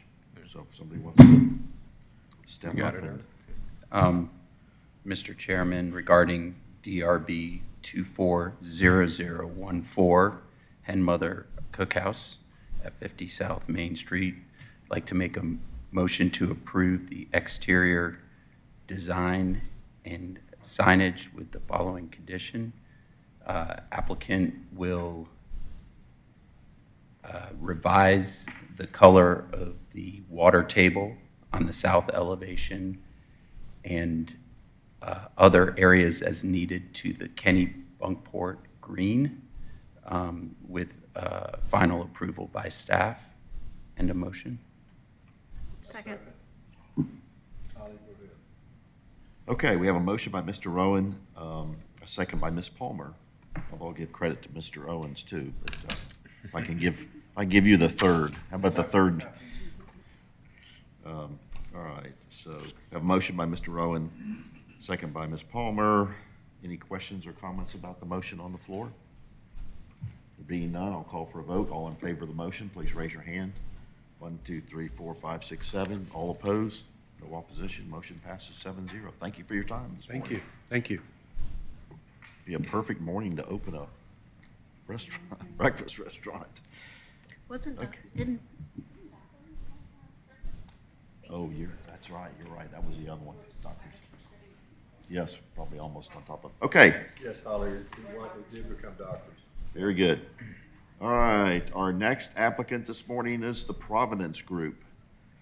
The Providence Group. You're here. Come on down, please.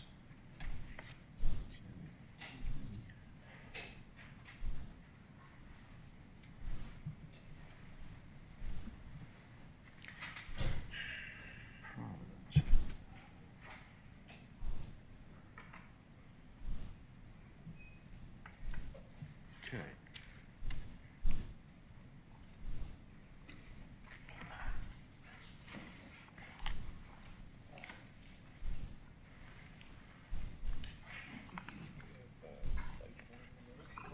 Good for you.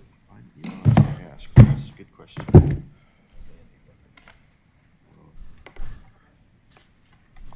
Okay, good morning. Welcome. If you make sure you speak into the microphone, introduce yourselves this morning and give us an overview of what we have in our packet today, please. All right.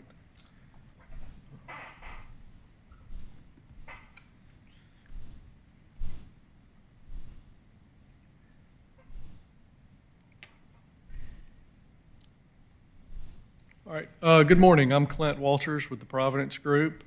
We are here to discuss our proposed subdivision at 2325 Old Milton, consisting of 24 townhouses on 4.8 acres.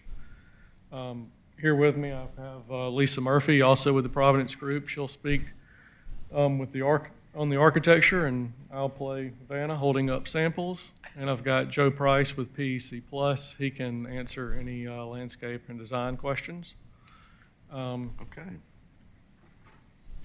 So the location is here, 2325 Old Milton. It is in between the daycare center here and the doctor's office here. It's Cadence Bank to the north across the street. Probably need to blow this up, don't I? So that's Cadence Bank for reference. There's the shopping center discussed a couple cases ago. Here's a color site plan.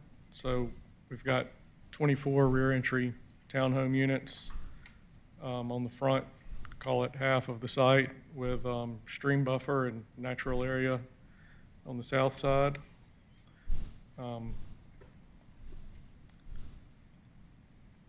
And there's just a black and white site plan.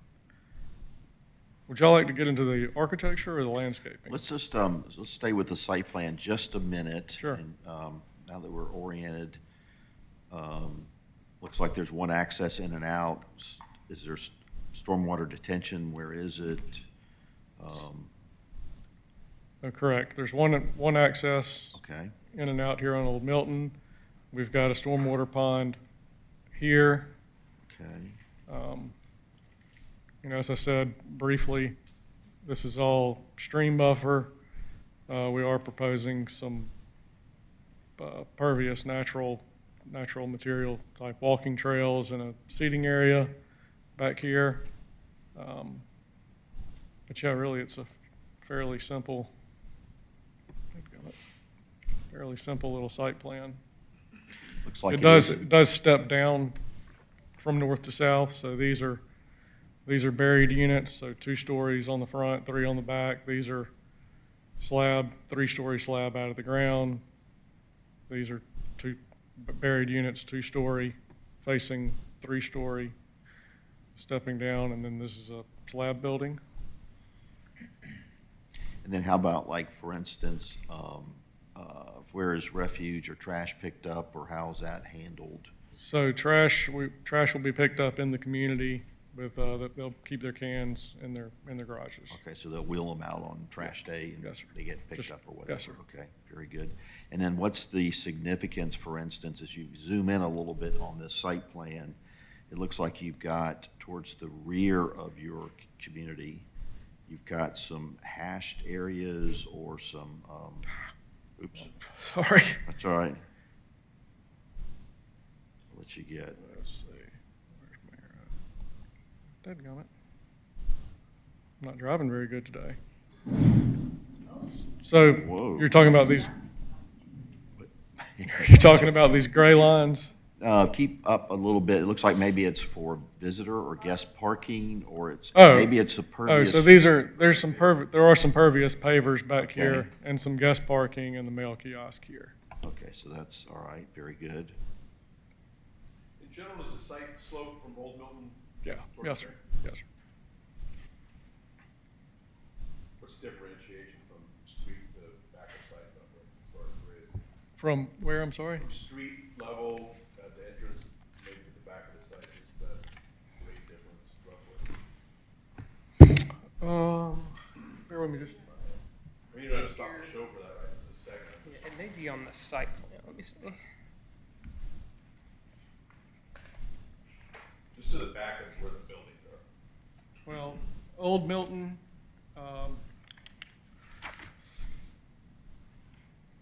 almost anticipated that question.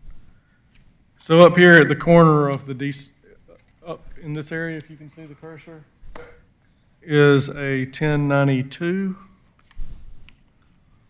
And the elevation of units 13 through 15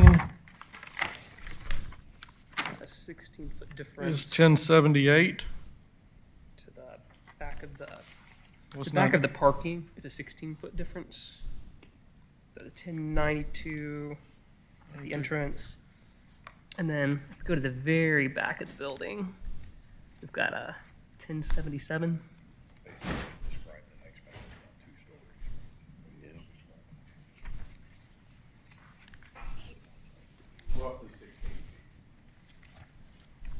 Yes, sir.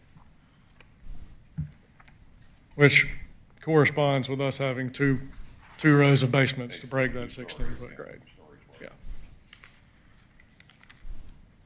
So is your, just overall, is the property line, all right, let's see, where is the property line in relation to your neighbors? If you can just maybe use your hand to, So I guess it's pretty. what's colored is the property line. Okay. So does the property line then, as you get behind some of the, I say behind, on the side of some of the units on your, is that the west side of the site? Here? This Yes. is- As you go up there, it looks like the property line kind of zigzags, if that's the, Oh, right here? yes. Or what does that signify? So there's a, the property line is a stream right there. That's why it's zigzagging. So that's the stream. Okay, so it looks like, yeah, the property line actually maybe goes straight, it's a straight line, right? Is it dashed? No, the Or property set up on a line stream, okay. follows the stream. That's I was why just it's looking not- at that dashed line that runs almost where your pointer is towards the street. If it's very light, I didn't know what that was. Oh, that line. Yes.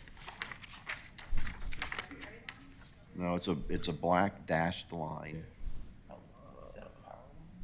It may be. No, let's, I think that is the, let's not guess at it. Let's see, it's probably on the black and white. plan. Setback?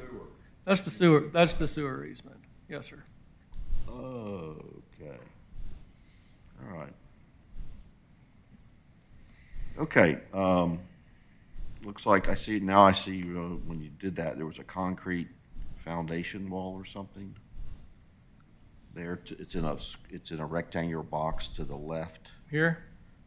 Up? Yeah, Up? I guess there is, yeah. Concrete foundation subwall to transition to modular block site retaining wall, okay. Right, that wall is about 5 feet tall at the building, and as it goes up the hill to Old Milton, it ends at about 2 feet tall. And, it'll be a modular block wall, and we'll cover it with vines or whatever y'all or staff. I think we. Sir? The revealed. Yeah, yes, sir. Sign is up there, walls on the west. and Yes, sir. West being the plan you left, I'm assuming. Yes, sir. Okay. Any other walls? There's a small wall right here that's a modular wall facing in on us, so nobody will really see it, but we'll meet our zoning condition to cover it with creeping vines as well. Is that in the landscape strip? It's right on the edge of it. And it's a 3-footer, so it's just a real small isolated spot. And then there's a concrete wall poured, a cast in place wall here holding up the end of the alley. That's just a couple feet, almost like a deep curb. Is there a fence or wall protection?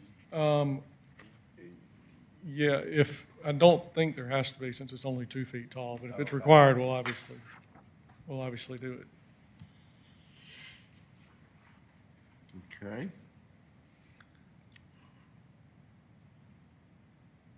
All right. Any other site questions? So it's a right in and out off of Old Milton. Yes, sir.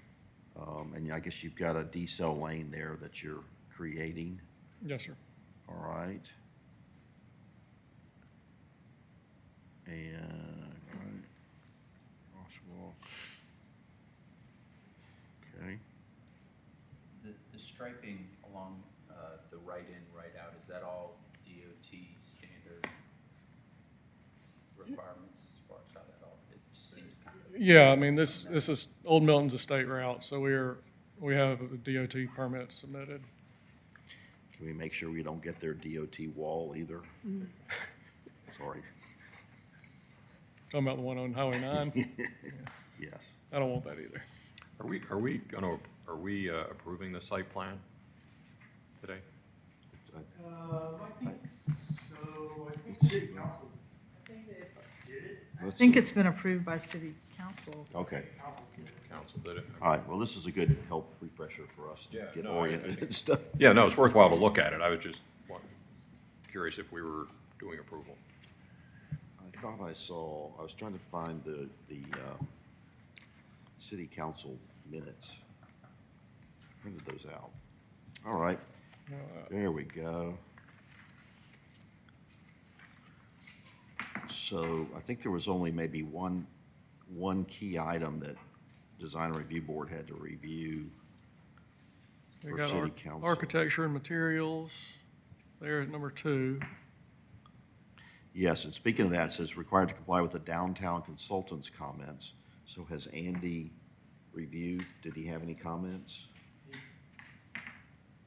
Just the jack arches. Subject to final approval by, He had a comment regarding our jack arches over the window. okay, so that'll be, okay. Yeah, we've Subject commission, courtyards, staff.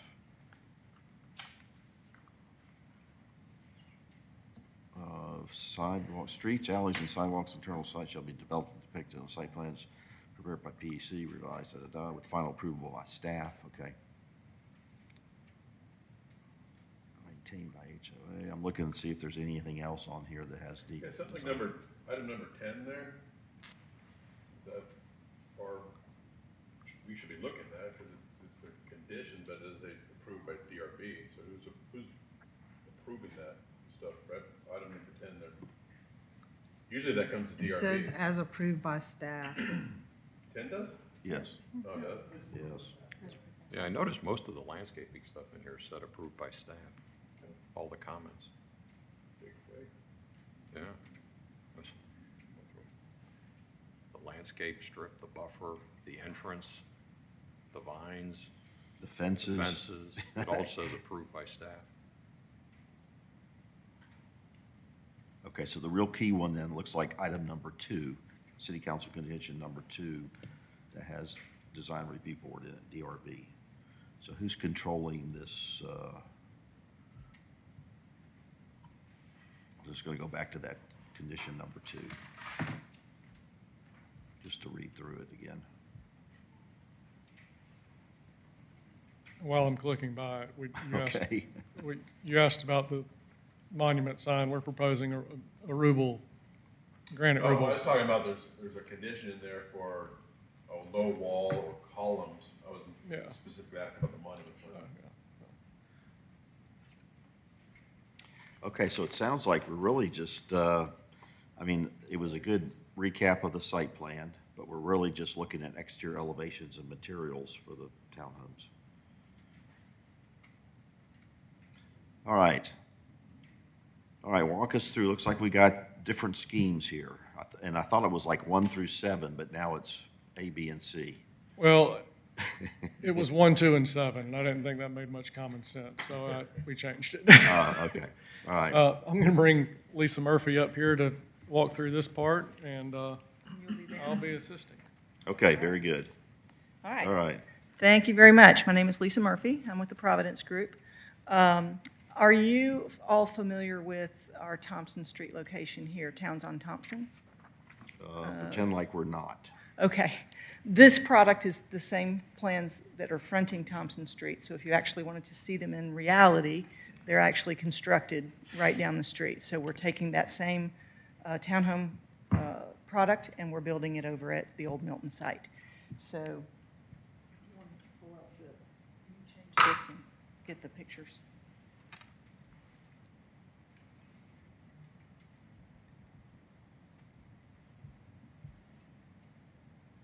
What happened? I skipped a page. You skipped a page. You did. I didn't either. It's just not in They're just order. not in the right order. Okay, there you go. So you'll see on the front 2 buildings, as we said before, the grade is dropping from Old Milton down. So the buildings that front onto Old Milton are buried. and that's reflected in this rendering. And we also have chimneys on those buildings per our zoning requirement on the two that are on the front. The architecture is Georgian, so it's a fairly simplistic architecture with even fenestration on the windows, brick facades. As we did at Thompson Street, we are alternating our brick color. So we're doing a brick with very minimal movement in a very light color, paired with a brick with movement and some, I'm going to use an architect smearing, and I'll show you what that looks like on a brick. We have 3 basic alternate bricks. We have one in shades of gray, one in shades of red, and one in shades of tan. So I'll show you all 3 of those. I'm going to start with scheme number A. Scheme number A is duplicated within the community 3 times, but not next to each other. It's typically where they back up to one another. So this is scheme A. Looking from Old Milton, this is front right. This will be what is on facing Old Milton. So If you're facing the subdivision, this is front right. If you'll take, I think there's a handheld microphone somewhere too, so Clint, as you talk, Lisa can talk into the fixed microphone, and Clinton, you can talk into the...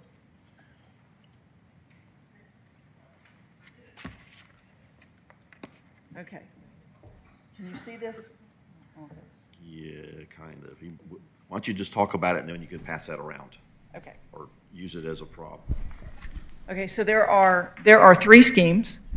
They all have variations in the siding and the trim color, but they're all neutrals. The 2 colors that you see at the top, the Urbane Bronze and the Mediterranean, are door colors that will alternate on the buildings.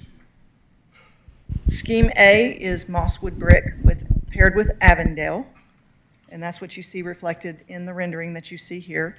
And again, that scheme is duplicated 3 times within the community on this front building, on the building diagonal from it, and then on the building at the very back of the community.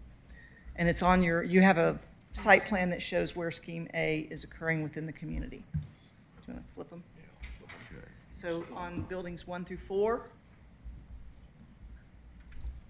So it's on 1 through 4, 19 through 21, and 13 through 15 is scheme A, which is the mosswood scheme. Ah, okay. Okay. Scheme A, all right. Which is also. And there's also a scheme here on that kind of shows weathered wood will be the roof color. All of the windows will be black. All of the metal components, gutters, roofs that have metal will be Urbane Bronze, and any cedar accents would be the charwood color. And I think what we're looking at now is what was, Brett, you emailed this to us earlier this week, right? Yeah. Okay. All right.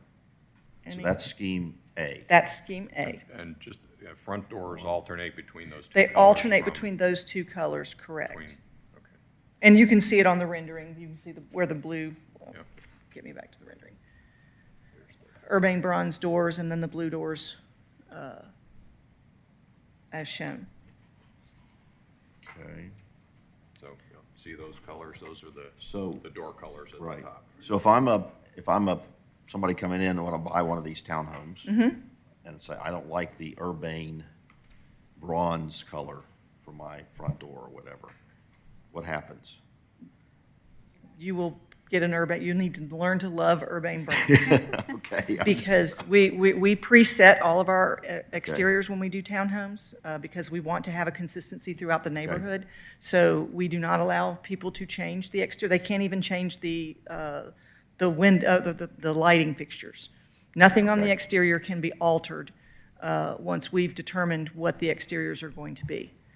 We also have ACC in place with our homeowners association, so anything they want to do, even so far as if they put funky colored window treatments, we have control over that as well. Right. So go back, what's ACC stand for? Architectural Control Committee. Okay. We have that as part of all of our HOAs, and anything that they want to do that will affect the exterior aesthetic has to go through the ACC and gain approval.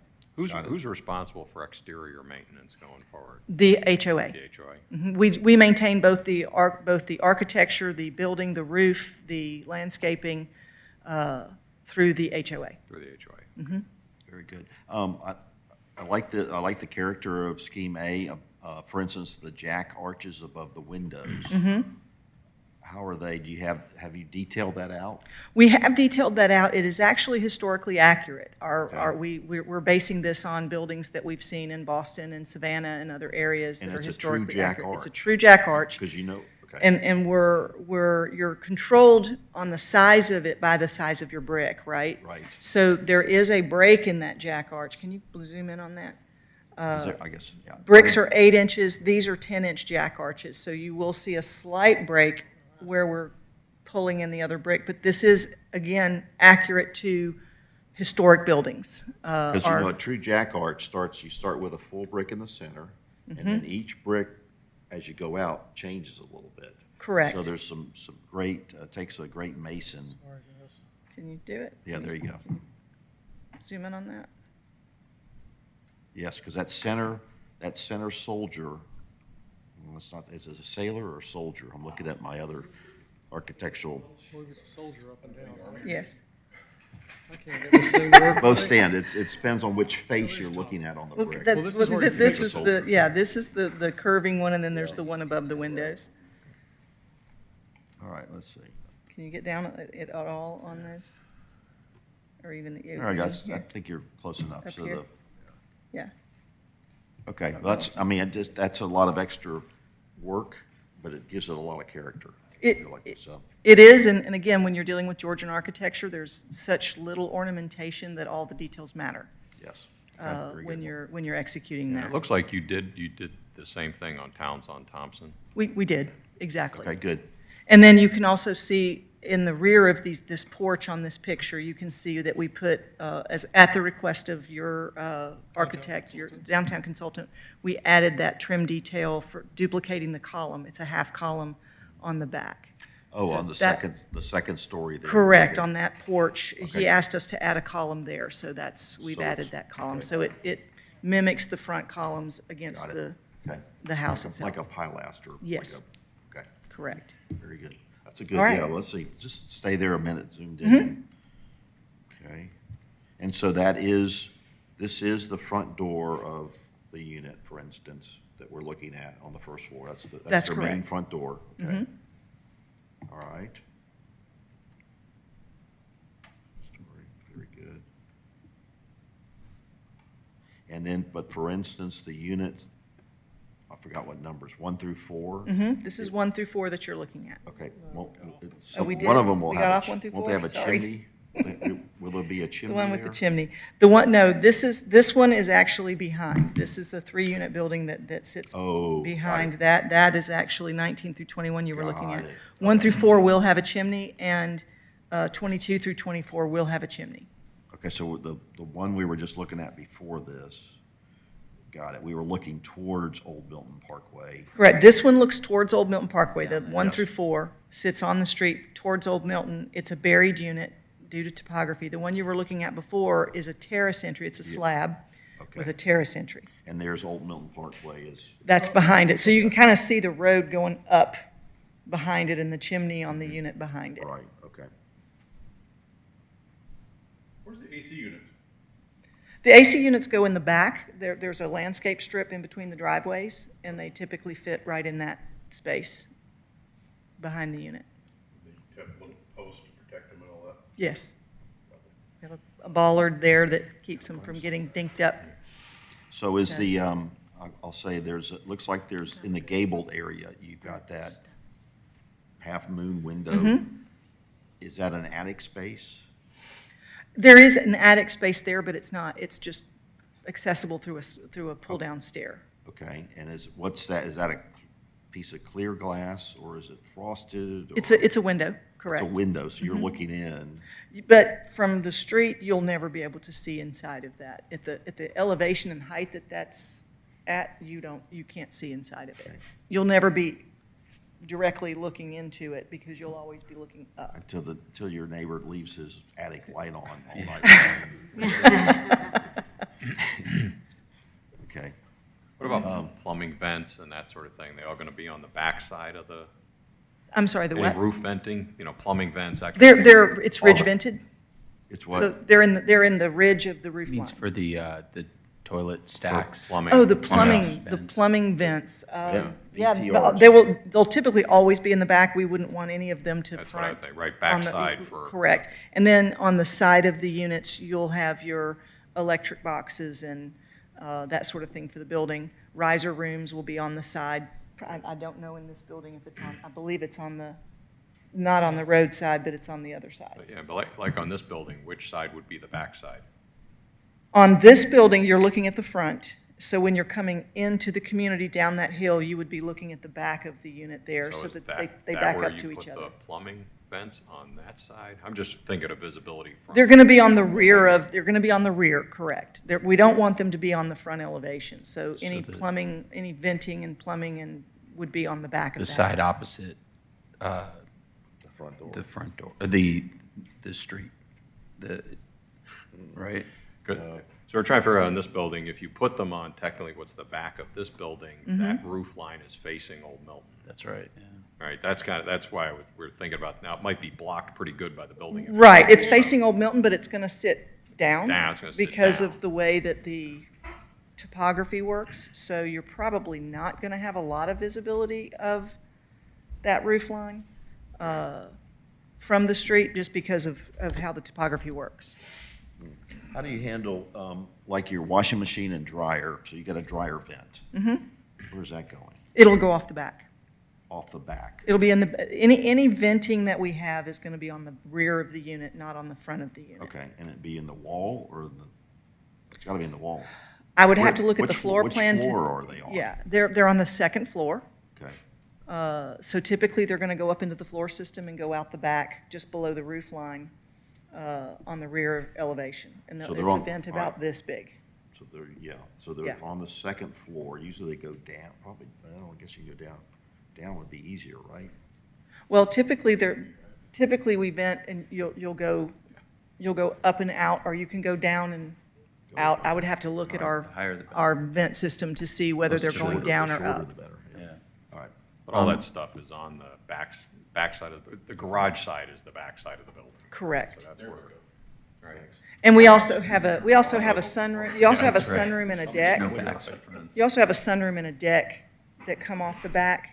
So a lot of that would be shielded by, they cantilever over the driveway, the deck and the sunroom.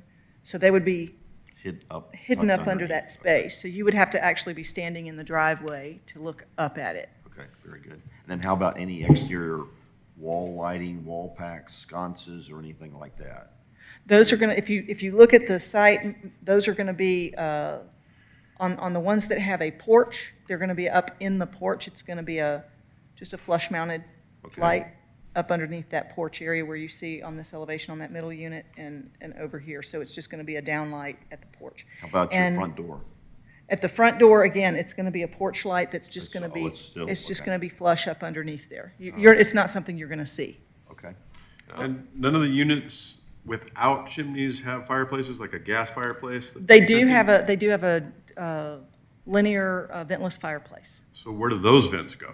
They don't have to be vented. Ventless? I thought they Ventless. still have an oxygen. Yes. I missed They- that. Yeah, they're ventless, they're optional. Fireplaces are optional in these floor plans. If some people like them, some people don't. In a space of this size, when you put a fireplace in, it takes about 5 minutes for it to be unbearable because it gets so hot. So they're usually for aesthetics if somebody wants them. We also have an electric option. If somebody wants to do the aesthetic without the heat, we have an electric fireplace option. What color are the garage doors? On this particular scheme, the garage doors would be urbane bronze. Do you have a rendering of the, I'm gonna say, the backside of this unit that we're looking at right now? I don't have a rendering. I might have to get my phone. I do have the photos that I get sent to you that show the backs of the buildings at Atlee. It would be very similar to this. Do you have that photo that we could put on here? Make sure I pull the right photo on my phone before I put it up there. Okay. We'll find one. I Okay, did very take good. some photos of our Atlee project, which is right across Haynes Bridge. I took some rear photos, and it's very similar with the way that the deck and the sunroom work. All right, very good. Are the garage doors coordinating with the colors of the front door, or no? No, the garage doors are all going to be one uniform color. So they'll all be the. Yes. Okay. Yes. Thank you. All right, so this, let's see, this is scheme A, right? This is scheme A. All right, let's go and look at scheme B. Okay. Yeah, what- Scheme B. While you're pulling that up, just because you referenced Towns on Thompson, on those, there are lights next to the front doors with an address plaque underneath of them. Correct. But you're not gonna put those lights on this. These are all gonna be lighted under the, That's what you- Let me that's check what I the was floor clarifying. plan. I know that on the ones with the porches, we had put the light up in the porch. That what I'm questioning for myself is, and I can't see it in the shadow of the way we did these renderings, of whether there will be an address plaque, because that's gonna be required. So there will be an address plaque beside And the door at similar that to, location. same as Towns on Similar Thompson. to Towns on Thompson. Because I think if you use the same lights and the same plaques as Towns on Thompson, we're fine. It just- Then, if we do end up with a light beside those that don't have the porch over the top, then yes, it would be the same that we do at Towns on Thompson, because it's a collection that we're doing, so we're not gonna deviate from what we've done there. Okay. All right, before we go to scheme B, I'm sorry. I'm just looking at the council condition that talks about It's in- a labeled Exhibit A. Yeah. That is Make similar sure to what they look like. I apologize. No, I was just looking at council condition number 2 that says it needs to be substantially similar to the renderings labeled Exhibit A. So are we looking at? Did you not get those? I thought that was one of the ones I gave you. Is that not one of? I got it right here. Okay. There we go. Okay, I knew there were some things in our packet, but just one. All right, so that's the Exhibit A that was shown at city council meeting. You did, Okay. So we'll go back to the other one. Thank you, Ellie. Okay, and so this is, all right, so this is Exhibit A. But it needs to have a chimney on it, and that's Yeah, now it's got- scheme A. Yeah, Okay. the chimney additions. Right, now what we did on this is, actually, I don't think we No, changed it. I stole, I think I stole the screen. Oh, you stole the screen. Oh. Yeah, no, that's, So yours yeah, it's back. back to theirs. Okay, very good. Just want to be sure we're looking apples to apples and what was talked about at the city council. I mean, it looks the exact same. The minus difference chimney. between what was submitted originally is it doesn't show the chimney because that was added. So we went back and added the chimney. Okay. And it doesn't show the pilasters behind the porch, again, Okay. because that was requested to be added, and the jack arch detail might be a Yeah. little bit different in that rendering than it is here. Okay, very good. All right, All right, so okay. That was scheme number B. B, or scheme letter B, are Newcastle Gray and Bradford Hall Tudor. Okay. So these are the alternating bricks. And again, I think you have the siding colors with you. And again, this brick, if you can see the little white flecking on this brick, that's the schmearing. Again, it's consistent with the other bricks. So what we're basically doing is just changing the color tone of that brick. So there's going to be a lot of consistency when you come in, and the difference between buildings is just going to be the tone of that colored brick. And this one leans a little bit more towards gray. And if you look at your colors that we passed around, that second set of colors has a little more gray in the siding and trim. But we'll look at you guys on more than what was taken. That schmearing, that's factory applied. Yes. And the mortar colors, we haven't talked about the mortar colors. Do you have? It looks from the renderings, it's all pretty neutral mortar colors. They're so subtle. So we have two options. We have two options for the mortar, but likely this Okay. southern ivory, excuse me, which is a white with just a hint of cream in it. Okay. And I don't know if you want Why to don't see you it. just stick it in the, stick it in the brick sample, if you will. There you go. All right. It matches the schmearing on the brick and matches the color of that brick. Okay. Quick question on the chimneys. Talk to us about the chimneys that, now that they've been added. Any special features? It's The a cap. standard chimney. We're basically you're wider at the base, and you can see on the detail here where it's angled back on the side, as in traditional style, and then it goes up. We'll do a chimney cap similar to the one that you're seeing there. It would be painted urbane bronze. So it's a metal cap? It'd be a metal. Okay. And again, since the fireplaces, I mean, they're functioning fireplaces, but they're not This wood is just burning. this is a chimney for appearance. This is an aesthetic chimney. The actual fireplace inside is a ventless fireplace, so this is here specifically for the architectural look. Okay. I'm trying to, since we don't have an end view, it's symmetrical, it's got the. Yeah, it'll come up, it'll have shoulders, and Shoulders, then and it'll then go, go up. and then it'll go straight up. Yeah, I mean, the intention of these was ornamental, decorative, was why city council Absolutely. wanted them, right? Mhm. Just for the appearance. The only thing I was thinking and looking at this is maybe some more detail work in the brick to make it a little more ornamental, since that's kind of why they're there. Okay. You know, like in the center, or some, a herringbone So pattern or something below the shoulder, maybe a herringbone design Yeah, below the in that shoulder? bottom part, yeah. Where are you talking about? On the bottom part of the chimney, below where, Oh, the it chimney, yeah, below yeah. where it Okay. narrows on that face, to just add some detailing there to, sort of accomplish Yeah, that would the be kinda fun. ornamental look. Yeah, that's a pretty tall, I mean, ends up being a fairly tall kind of chimney structure. 'Cause you gotta Because go again, down. we're trying to be architecturally accurate. You have a 2 and 10 rule as to how, that dictates the height of that chimney to be architecturally accurate. So that's what's depicted. Okay. We've designed it as if it was a functioning chimney, meeting all the fire regulations that it would require. Okay. Just doesn't have a flue in it. It doesn't have a flue in it. Are you gonna put the ventless fireplace in there at least? Yeah, the ventless fireplace will just sit right in the box, It'll and be it's in the just, box, it'll just just be, not this is vented. just a chase that's, it's a chimney that's applied on the exterior of the house. It doesn't sit actually on the roof, that's why we've pulled it off the full 2 feet. But it is designed to look like an actual functioning chimney, so anybody driving by would not know that it was not a functioning chimney. Can you make sure make sure the outside air intake is on the back side of the chimney so it's not seen? You follow me? Yes. There's A little metal vent. Yeah, the Mhm. vent.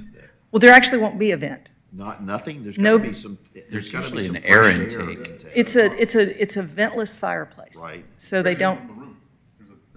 It's inside it's inside. There's a vent at the bottom of the fireplace where it circulates. So there won't be a vent on the exterior coming out. In a direct vent, there would be. So there's ventless, direct vent, and wood burning, and this is a As ventless, long as it's ventless then. yeah, this is a No ventless vents. fireplace. No exterior vents. It'll either be a ventless fireplace or it'll be an electric fireplace. Those are the 2 options that are going to be available in this community. Right. Okay, very good. All right. Okay, so that is B, and you have the Scheme B. plan that shows you, we have, All right, B go- is duplicated twice in the community. Can It's, you flip back to the site plan that has, yes. there we go. So B is on the front, 22 through 24. So that was the building we were just looking at. We were just looking at that building, and then it's on the very back corner, buildings 9 through 12. Okay. All right, and let's, last but not least, C. And last but not least is C. And again, similar. So C is 2 internal buildings. This scheme won't be visible from the road because the 2 buildings that are closest to the road actually face away from Old Milton. Again, it's just a change in tone of that brick. It has the same smearing. And then this brick picks up the tones in that brick, the Magnolia Bay brick. So that is scheme C. And you have scheme C again, and you'll notice that in scheme C, you're picking up a little more of that creamy undertone that's reflected in this brick. So on here is, ours is listed as scheme 7. but- Scheme 7 is scheme C. Okay, thank you. 1 is A, 2 is B, and 7 is C. Yeah, we thought it might be a little easier just to put them symmetrical rather than having that 7. We have 7 color schemes that we work with, and we picked 3 out of our 7 to do in this community, which is why we had 1, 2, 7. Okay, very good. Okay. Any other exterior elevations and material questions for the applicant this morning? Again, so if somebody wants to come in and buy a unit and they want a bright red, fire engine red front door, no way, Jose. So sad. You might need to buy somewhere else. Just ask, just. Yeah, no, we are very serious about the architecture and the aesthetics of our neighborhood, and that's why we control it. So we don't give a lot of leeway. We have preset, even in our single-family neighborhoods, we have preset schemes that they can select from. So just so that we can control that architecture. Our goal is that 10 years from now, if you went through that neighborhood, it looks just as good as it did when it was built. Assuming in there's, no satellite dishes and no. We can't control satellite dishes. Those are federally protected. Can you say where We they typically will look at them. They have to face a certain direction, you but tell typically where we will either put them at ground level where they're not visible. If they have to go on the roof, we typically try to put them on a rear elevation roof. But we can't. Yeah, try to, but we can't. We cannot say. dictate that. They're federally protected. Okay. So if I go to your Thompson Street townhomes and say, oh, I like that one, that color scheme and all that. Then you should buy it, Towns on Thompson. Okay. But I I can't bring love it up that to- you okay. like our architecture. You should go buy it, Towns on Thompson. All right. Can I ask a quick question about the downspouts, because they don't show up on the renderings? Are they only on the corners of the building, or are there downspouts also located? That's a good question. Internal to They should just be along the rear. Do you have the actual floor? Towns on Thompson, they're That shows kind the of gutter. Are they at each. Are they at each At unit? the edges, at the dividing line between each. Yeah, if they are going to run down, they're going to run down along the line of In the the end of the corner, building. They're not yeah. going to run down the middle of a building. And there are no downspouts for the entry canopy or the? They're not. We use diverters on those to divert the rain off. Why can't you use a downspoutless Be system? nice. Just kidding. That's true. Okay, any other questions for the applicant this morning? All right, is there any public comment about this application this morning? No public comment, okay. All right, so we're not looking, landscaping's already been looked at by staff, site plan by staff. We're just looking at exterior elevations and materials. Seems like it, yeah. Okay, all right. All right, Mr. Chairman, regarding DRB 240013, the Providence Group on Old Milton Parkway, motion to approve the elevation and materials as presented with the following conditions. Applicant will add a herringbone detail to the brick on the bottom section of the chimneys with final approval by staff. And if applicant does add exterior light fixtures, they will be the same as Towns on Thompson, and the address plaques will be the same as Towns on Thompson. And the motion. Before we close this motion, Lisa, let me ask this. Oh, hang on a second. Wait, Richard. Excuse me. So we have a motion by Mr. Swain. I did hear a second by Mr. Rowan, so we do have that. Now we can have discussion. Okay. Thank you. You mentioned earlier about the ornamentation of the Georgian. Is your ornamentation of that chimney going to depend on the width of it and if there's a space to create that? Correct. Okay. May we tag that into the motion? Well, that's why I said approval by staff. Yes. So, Brett will look at the scale and the. Certainly. Yeah, we want it to look proportional. So. Yeah, close my discussion. Okay, very good.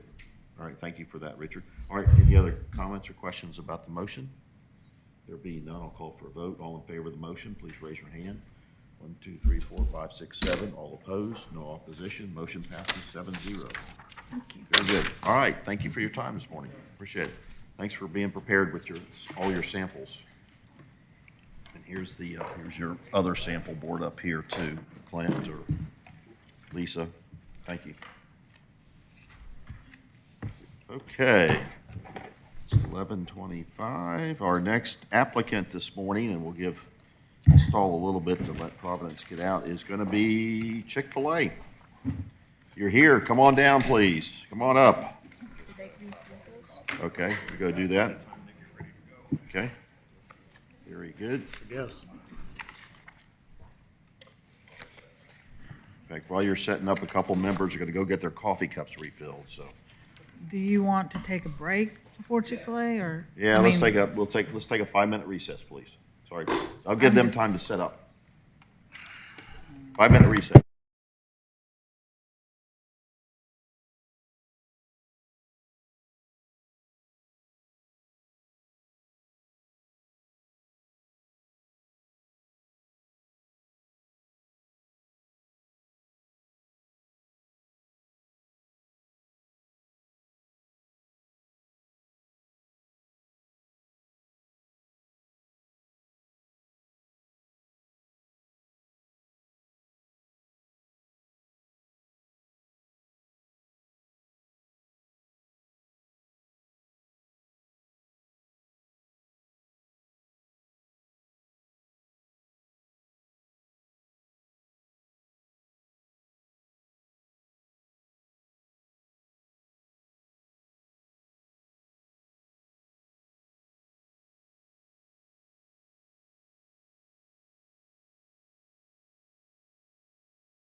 All right, let's end our recess this morning and get going.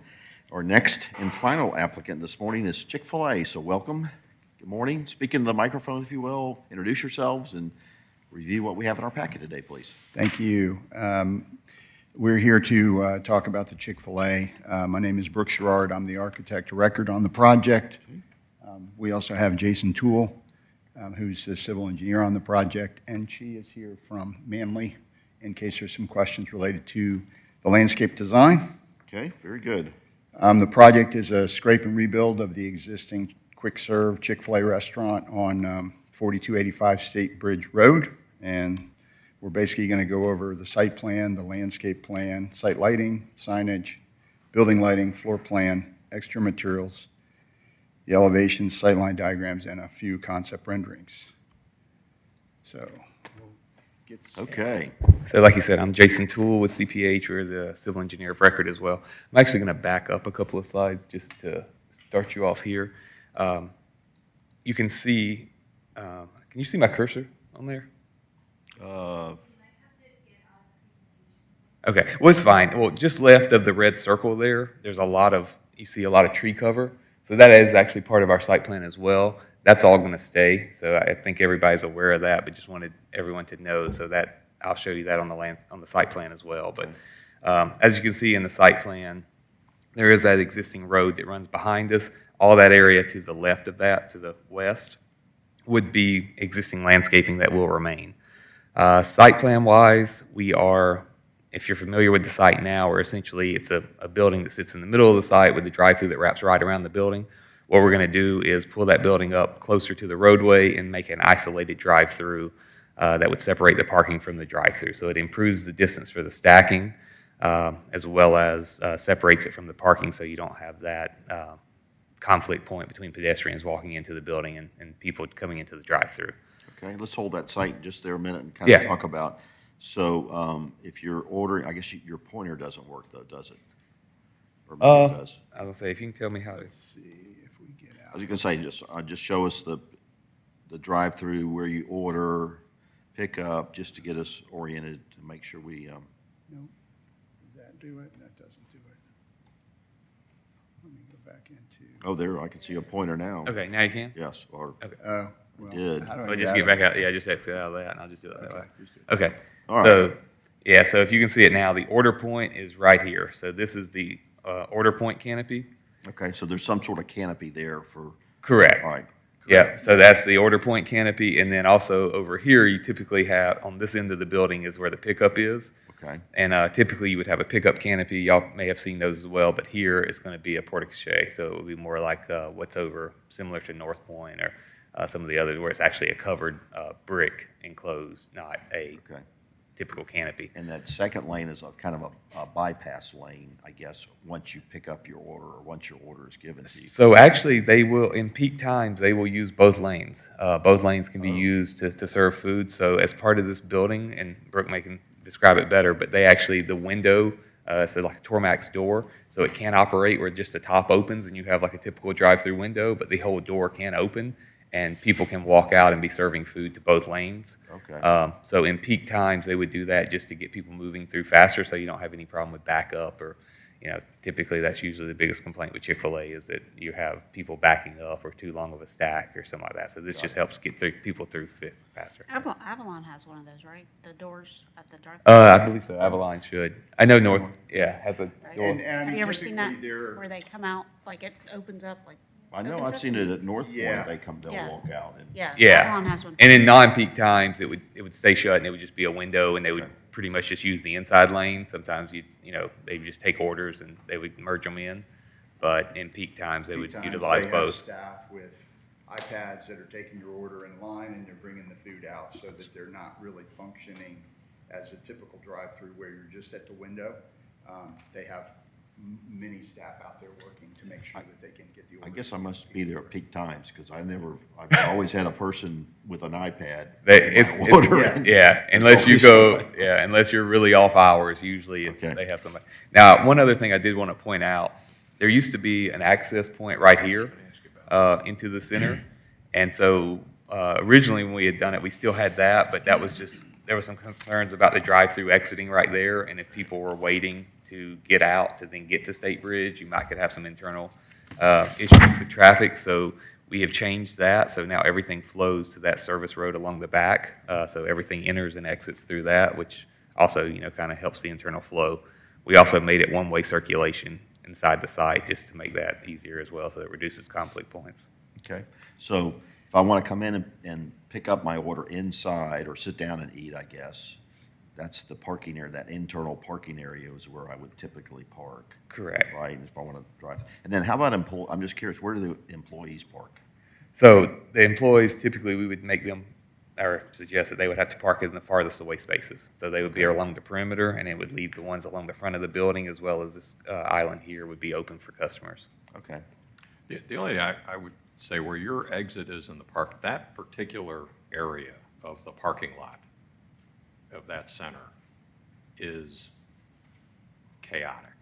Okay. Wait, Right. where are you talking about, Frank? Talking about this one? So right here, so it's gonna dump out right there. Can you go back to the Right. overall site plan? So it's already a complicated part of the parking lot. Now It you're is. gonna dump an exit right there in the same location. You're talking about right here? Why is it a complicated? Because you got traffic coming from multiple directions, right? You've got the entrance and exit, then there's a double lane for the parking lot just on the other side of the island, and then people coming from behind the building. I have almost gotten an accident there a couple of times, trying to look in all the different directions you have to look when you're going through that point. And now you're gonna be dumping the Chick-fil-A traffic. I don't out. see it. It's like a 5-way intersection right in that All right, area. Can you zoom in a little bit more, and that'll help? Are people cutting through? It's right near where the C is on Chick-fil-A, the big. Where Taco Mat. Yeah, to the left, move to the left, yeah. Okay, so there's a driveway, I shouldn't say drive, there's a street back here. Right here, That's yes. a That's a street. Okay, and then you've got the parking lot area coming from Taco Mac. That's Taco Mac, so you got people coming out there, because aren't they going to a traffic light? Yes, there's a traffic light next to the S on State Bridge. Correct. No, if they turned right on that street, does that go to Kimball Bridge? Yes. So do people use it as a cut-through and It's also? actually, that service road's very busy. That's It used is. all the time for people coming from, if you're coming from Kimball Bridge from that direction, you'll enter there if you're going to that center. Okay. So it's, because you've got traffic coming from the front of the shopping center, from the back of the shopping center, in and out to State Bridge Road, and you've also got that double lane from the parking lot on the other side of the island, and it is you have to have your head on a swivel right there, and I'm just thinking, now this is gonna add yet another complication to the intersection, right, in that same location. Yeah. Now, I don't want to, Brett may can speak to this more, or it may have been Michael, but I know the city had their traffic consultant look, and that was actually, they preferred moving that access point from right here where it's shown to the back, just because that did take away, you kind of have that same issue here where you have people that were wanting to come in, people wanting to go out, people coming from Wendy's, people coming from that parking the whole lot. thing, that's- the whole thing right there is. Yeah, is- so it was is actually very considered an complicated. improvement. That's what they had to do at the Windward Chick-fil-A. Yeah, I mean, They I had to guess I'm move the wondering, exit for that reason. can you get it so that people have to actually turn on, because it's right at the corner now, so that, if it was, yeah, if it was away from the corner, I think that eliminates the concern a bit, because then they'd have to wait and turn on, otherwise they're exiting right into that intersection. Yeah, the stop bar Yeah, is right outside the exit. Yeah, so you're wanting to. Well, the traffic engineers looked at this stuff already, so. Yeah, Yeah, it's but I don't know if shocking. the traffic engineer ever goes to this center. They have the ability to come to Just this from one practical as well. experience, I don't it's know. a We dangerous have- location. You could I mean, make do you that, think you could eliminate moving it them 8 out. feet will just make a them have to difference? come This way. We have site plan approval, That's we what do. he's saying, because Okay. then you get farther away from this. Right. You know what's interesting, Yeah, so I mean, that's that's an what in and out everybody's there gonna too. try to Yes, it's an in and out, Yeah. right. It's in and out on Let's both do ends. this. I'll get Yeah. them to make that as a I mean, it's just like the Windward Chick-fil-A can get real harried. Oh, it does. This Because you is gotta a go bad through the dinner. bank, you almost go through the bank parking lot. You got McDonald's people coming out, Walmart, and Oh, all. that I there mean, too, it's, yeah. That sounds good. you just Yeah. gotta pay That's attention. not a deal. I mean, that whole section should be re-engineered. Yes. So, when you get to that point on the site plan, if you would just make that as a suggestion, Okay. the possibility of that one closest to the intersection either also be eliminated or changed or moved somehow, and then I'll look at that with Michael. Okay. And our traffic guy. Okay. And the applicant, and we'll see if we can't work that out, rather than make it a definite. I think that's fine, yeah. Because there's one I here just, and I one think here. it needs to be considered, because it Yeah, really we'll is a, definitely, I see your concern there, I go through that intersection, so I see that. Follow the rules. Schwing, if you just make that in your site plan approval as a condition that staff look at that and consider that with the applicant, rather than make it a hard condition. The applicant has said, yeah, we'll absolutely look at it with staff, and whatever the traffic engineer basically comes up with is best, we'll do. I understand the issue out there and coming into that intersection, so, yeah. Okay, very good. It also might provide a little bit more of their outstacking on their own site rather than the outstacking be, so it could have some other benefits as well, so. You know, I'm thinking, sorry, on North Point, the North Point store, you kind of have some of that too when you come out of the Yeah, Portico you do. Share. You're coming out and you can either turn in the parking lot, turn onto back on the North Point Parkway, turn left. Yeah. Yeah. Yeah. Okay, all right. We've driven that point home. Okay, let's see, other things on the site, dumpster locations? So dumpsters here. Okay. And y'all can't see that now, right? Yes, we can. We see a red Yeah, bullseye yeah. almost, or a. All right, so yeah, the dumpsters would be okay, here. Very good. And, for instance, like number 7 and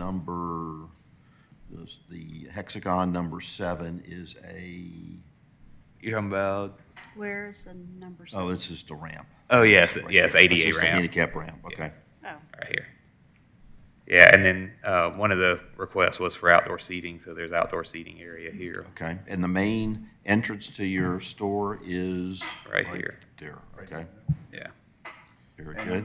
The order point canopy, which is the canopy that is over here, sort of the freestanding canopy, one of the conditions of our, from the commission was Yeah, to have brick to columns. have right. brick columns on that instead of just the standard metal ones. So it does Okay. have brick columns that matches the rest of the building. And that's where some of the Chick-fil-A staff members will take orders, right? Correct. That's their protection from the elements. Correct, and that's what those striped lanes are on the inside. So you have a walkway on the inside and then a walkway in the middle, and the order takers would stay in those lanes, so they're not in the traffic, in the way of the traffic lane. Very good. All right. Any other, are there any kind of site walls around the site? There is a knee wall Okay. that kind of runs around this part right here. All right. And that is to hide the cars that are in the drive-through. Okay. And I would say, we didn't really point this out, and you guys may know this, but right now, we're actually pulling that buffer further away. Like right now, the existing site actually comes closer to State Bridge Road. We're going to pull that further away. There's parking that faces State Bridge right now that's closer. We're going to pull that further back, so there'll be some more green space. And overall, we're providing a few thousand more square feet of green space overall than what the site currently has. Oh, that's nice. how tall is that knee wall? You know how tall that wall is? About knee high. It's like 3 or 4 feet. It's a waist. I believe. The rendering makes it look more than knee high. All right, so the council condition stated as a low wall along State Bridge Road and project driveway shall have a brick or stone exterior and shall be heavily landscaped. Yeah. So it's a low wall. You're calling knee wall, low wall, Correct, yeah. knee wall. Yeah. That wasn't your knee. It's above your knee. It's above, I want to say, I think it's. Sorry, I'm not an architect. It's 4, I think it's 4 feet. Yeah. 4 feet. That would be good. That's a Yeah. hit wall. The rendering makes it appear. So what's the higher. correct term, so I can update my From the speech? standpoint of hiding the cars, So- yes, I like a hip wall better than. What's its purpose? Really just to screen the cars that would be in the drive-through. Okay, so it's not retaining anything. Oh, no, it's purely just. View blocking. Yeah, it's just view blocking, 4 foot tall to block cars. yeah. Yeah, that way, if you're along State Bridge Road, you don't see a stack of cars along that line. You would see landscaping, and then the backdrop would be that wall. Probably keeps those folks that are frustrated from peeling. Yeah, I would say that. Yeah, that was a request of. I can't get out of here. Go through the wall.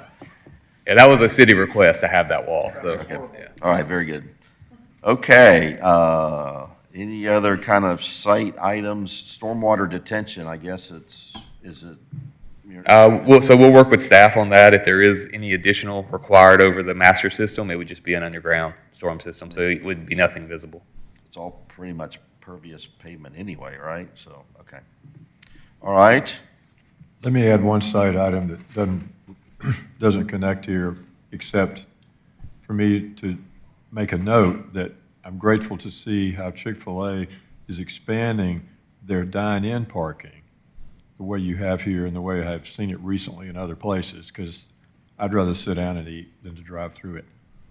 So that's a big deal to me. Thank Okay. you. Well, thank you. Okay. This location actually has a play area as well, too, so they're really catering to families coming in. All right, and then lighting.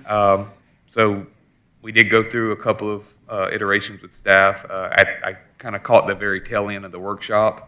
So I know that along this property line right at the canopy, due to the under canopy lights, we were exceeding the 1 foot candle requirement at the property line. We were going to do a, I think it's called asymmetrical unit underneath. It'll point the lights away from the property line and under the canopy, so it still meets the requirements of the lighting that they have to have under the canopy where they'll be taking orders, but it reduces it. I don't know if you can see those numbers, but it's a 1.4 to 1.3 foot candle. So we're slightly over, but that's not taking any into account any landscaping or anything at the property line there. Yeah, they were like 7s and 7 or 8s. 8, yeah, and we got it down to 1, Yeah. 1.3, So 1.4. it's a huge improvement. Okay, very good. And so the... And then going back to the site lighting, so are those all new fixtures and poles and bases and everything? Yes, sir. Okay. Yeah, everything will be new, all LED fixtures. Okay, and does that match what the existing center has? That I am not sure. I know we had that discussion with the bank that we just saw. And technically, it's not in the shopping center. I guess you're right. Okay. It's kind of outside of it. It's, Yeah, I guess it's so. not a parcel of theirs, so, Okay. I mean, it would be nice to be similar, you know. Those are monsters. Yes, they are. Yeah, I mean, that's definitely something we can look at, and I mean, if we need to Okay. adjust the type of LED fixture to be more similar, I mean, we're not opposed to that Okay, if needed. very good. Okay. Site lighting questions? No? All right. Okay, and then next is landscape. Like I said, we have Manley's here with us if y'all have questions on landscape. Like I said, we're beefing up the landscaping along State Bridge Road. There will be that, wall behind it. Also along the south side, all those red circles are the drip lines of the trees that will be saved. So there's several trees along that southern property line that will remain. And then this is kind of the area I was talking about earlier. So there's a lot of heavily wooded area to the west side of the property, kind of shielding that neighborhood, that all those trees will remain. No work at all is being proposed, even in that roadway, but definitely nothing proposed west of that roadway. Okay. I'll tell you what, I'm going to read off some of the council conditions that deal with landscaping. Okay. Just to put every fresh note in everybody's head. So, council condition number 5 was parking lot landscape islands shall be provided and planted as depicted on the landscape plan prepared by Manley Land Design, revised 10/2/23, including eliminating required trees in 3 landscape island locations. That's 5. Number 6, developer shall plant the planter along State Bridge Road with a continuous row of shrubs or grasses, minimum 2 feet tall at time of planting, final approval by DRB. Number 7, foundation plantings in ground and or in pots shall be required on all sides of the building, final approval by DRB. We talked about this one, the low wall along State Bridge Road and project driveway shall have a brick or stone exterior and shall be heavily landscaped, including shrubs and vines and/or climbing landscaping. Final approval by DRB. We'll talk about the, let's see, number 9, vines and/or climbing landscaping shall be required on all columns of the drive-through pickup structure. Final approval by DRB. And let's see if there's another one. Oh, the dumpster enclosure, number 13. Dumpster enclosure shall be designed with materials that are compatible with the primary building and shall be heavily screened with landscaping from the adjacent right-of-way. Final approval by DRB. Okay. All right. Why don't you just walk us through maybe the quick theme, overall theme of the landscaping, if you will. Okay, I will start. Okay. Again, I'm not a landscaper, so if you have questions, we can bring Chi up as well. This, if you can read here, so pretty much we tried to exceed all the requirements. So, you know, as far as, you know, tree requirement, 192 inches, we have 575. Shrubs, 225, and we're proposing 457. Native trees, 13, and we're doing 17. And then overstory trees, 10, and we're providing 14. So, again, trying to exceed it. Like I said, there were, as part of the commission approval, I believe, a couple of tree islands where we did not do a tree. I believe that was this one and this one, and I can't remember if there was a third one as well, but where we did not have a tree just due to the size of the island and getting parking in. But other than that, tried to exceed it everywhere else. So there should have been, it looked like there were 3, including eliminating required trees in 3 landscape island locations. Do you remember which 3 it was? I know it's these 2 up front. Okay. The conditions were actually about the original plan, and there were more islands on there that just couldn't. You'll have to speak a little louder. Okay, so we Yeah. added that. We added it. So the conditions were the original plan where we had less islands that can fit a tree, and on this plan, let's see, it was this island and this island with a flagpole, so we moved it over, and this island over here because we're next to a canopy and the building. So this tree is a tall tree. At the skinny jeans oak is a tall, skinny, slender tree, but and so. Okay. Sounds like the original plan had 3 islands. Correct, yeah, It so- didn't have trees. We reconfigured the parking. We got rid of one of the islands that didn't have trees. So now Right, so it's now we just only the have 2. 2 that don't have trees. All right. So, condition number 9, vines on columns. Can you So- tell me how that got addressed? Yeah, so, well, Yeah, so the vines are, when we get to where we look at the porte cochere, the vines, when we get to the porte cochere and look at the elevations, you'll see that we have sort of a green screen trellis with vines growing up on the columns on the porte cochere at the end of the building. So can we look at it now and tell me what the vines are? Sure. The vines. let me get to that. Just keep going. It's like. And who's the landscape architect? Go ahead and address this, please. They're asking about what kind of vines we're going to have. Right there. Let's see, right now we are calling out a yellow flower vine Carolina jessamine. Let's see. Or just speak closer to the microphone. Oh, no. Pull the microphone closer. You can move the microphone. Yeah, okay. There you go. Okay, so we are proposing Carolina jasmine. It's a semi-evergreen vine with yellow flowers. So, and it's on the green screen trellis. What color is that? What color is that green screen? Just the material itself? It's going to be, it'll be black. It'll be black. It's just like a thin wire framework that attaches to the column. It's held out from the column, and then the vines will grow up. It's very similar to, I believe, what they have at North And Point. I did see a rendering in there. There was a rendering in there with some sort of green thing sitting in some. Right. Does that satisfy the requirement? Satisfactorily? Yeah, it would. I think the intent of it, though, was possibly to screen the openings and not necessarily the columns, although it said the columns. Says column. I think the intent was the opening. Because I think that's what, isn't that what North Point has? Yeah,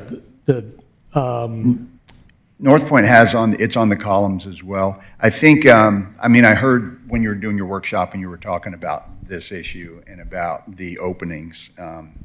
Chick-fil-A really would like to have those openings visible for sort of safety and security of their staff, because their staff are going to be back there moving around and working. I think if there's a desire to do something a little bit more decorative, you can see in these openings, it's basically it's an aluminum storefront, but it doesn't have any glass in it. So it's just kind of an opening that allows you to see through. It gives sort of the appearance of there being windows.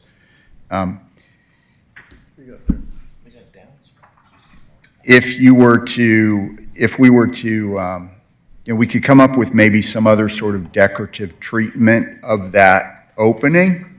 But we would really prefer not to have plants or some type of material like that in front of that opening. I think those We're looking at openings, North Point now. September of this year? 23, yeah, sorry.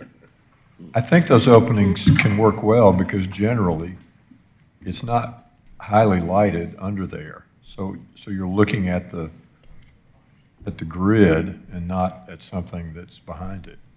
Right. So could we look at the elevation that shows that real quick? Please. So I don't know. I'm scrolling through this. I'm trying to see if we have the conceptual. There was one. I'm assuming there it is. Right there. There you go. So, okay, that's a good representation. So on the North Point store for your porte-cochere, drive-through porte-cochere, you have some downspouts also on those columns. Are you going to do the same thing here? I see some overflow scuppers. There's overflow scuppers. Our intent on this was to either have the downspouts diverted over to the ends or to go with internal roof drains, so that because you really can't put downspouts on this elevation the way it is, No, right? Yeah, in fact, it looks like you don't even have a gutter, so, it's like, okay. So what's the height of that green screen that's inset into the column? What's the total height? What does that reach, 10 feet, 8 feet? It's probably 10 feet. 10 feet, 8 inches. Yeah. So I'm asking my fellow LAs over here, do you think that Carolina Jessamine will reach that height within that green screen? I think it would. I think maybe the issue for this site in particular is that this is on the north side of the building, and I don't know how well it's going to grow, that vine in particular, on the north side. So if it was in ideal conditions, we could reach that height, but maybe not on the north side here. It starts to tumble out and stuff like that, but good point. In places where you drive down Well- the highway between here and Mentioned town, it's Chick-fil-A and they weren't keen. going to Atlanta, you can see it in the trees. I realize that goes to your point about the light condition, but it's going to have enough vertical light hitting it to help it grow. I think it's a good plant selection. So next question, you got rock mulch shown in the drawings. What is that? That rock mulch is the area between the wall and the curb. It's just too narrow. But what is it? Is it quartz rock? Is it lava rock? No, it'll be like a river rock, decorative-ish. Is there landscaping in there? No, So it's just for just the easier. rock? Yeah, it'll just be. How wide is it? I think it's like, okay. Here itself's pretty thin. It's very small. It's between like- curb and wall. Yeah, it's On a the very inside? narrow area. On the Yeah, inside. between the wall and the curb, so Like in it'll be here? on the inside. Correct, like between that back curve and that wall. I think it's, It's like 24 inch, 18 inch. It was actually very narrow. is that sitting right there, 2.5? So then the rock mulch, Well, it won't be 2.5, used but 2.5 in the doesn't landscape go beds, anywhere. it's just No. that one particular area? Yeah, just remain. It's just Okay. in that I think area. that's to the inside. So just so I understand it, Back so curve, it'll be you don't rounded have to put- river cobble. Something like that, I think so, yeah. Well, then I need to know what it is, Okay, not something like that. okay. Just so staff knows what it is. Okay. Let's see. What tends to start showing up is white quartz rock and lava rock and whatever might be on sale down at the Home Depot down the street. No, we have, Specified as like river gravel. let's see. I think if you, The other thing is it can't be used as mulch. So if there's landscaping in the area, you can't use rock. Yeah. Yeah, so it won't be a mulch in the planting bed at all. It's more of a decorative infill for that space between the curb and the. And if it's And the 2.5 wall. feet, why not plant it? Yeah, you could plant within that. I mean, you have 2 foot of area, so Why from not? back of curb to front of wall, you have 2 foot. I mean, put some We can do that. Yeah. You can ground Mondo cover it, grass you in can- there. Yeah, you can ground cover it. Well, grass isn't gonna do that great, but I get it. It's gonna be a. Yeah, it's gonna gonna be a hard- tough spot. They're gonna It's be gonna be a hot, harsh space. Yeah, I mean, we can, whatever you guys, I mean, if you prefer a specified rock, we can do that, or if you want to. I was just getting to the point that you can't use rock as a mulch. Right. Which was where I was going with that. And then, what is the chances of, we're talking about the green screen. That's why I asked what color it was, because it'll take the vine years to get in there, and then who knows with the north elevation and all that stuff. Does it need to be that tall? Yeah, let's make. Can it be something more than just can it just be cabling or something where, I don't know. I mean, what does the brick look like behind it? Can the brick be more decorative behind it? So if that vine doesn't fill in, there's just a lot of questions. And since council put it in as a condition, I guess it's important to them. We do have decorative brick elements on the building where we've got a band with a herringbone pattern in the middle. So, I mean, I guess we could put that herringbone pattern on the columns there, do something decorative, and use, would a stainless cable work for the vines instead of a grid? So we could do that, and then the day you build it, you've got something to look at, and then as the vines grow, eventually they'll cover it over. I mean, we Well, could do city that. council didn't say how tall the green screen needed to be. It just said it needed to be on the columns. No, and I just keep thinking about that. What's the place there on?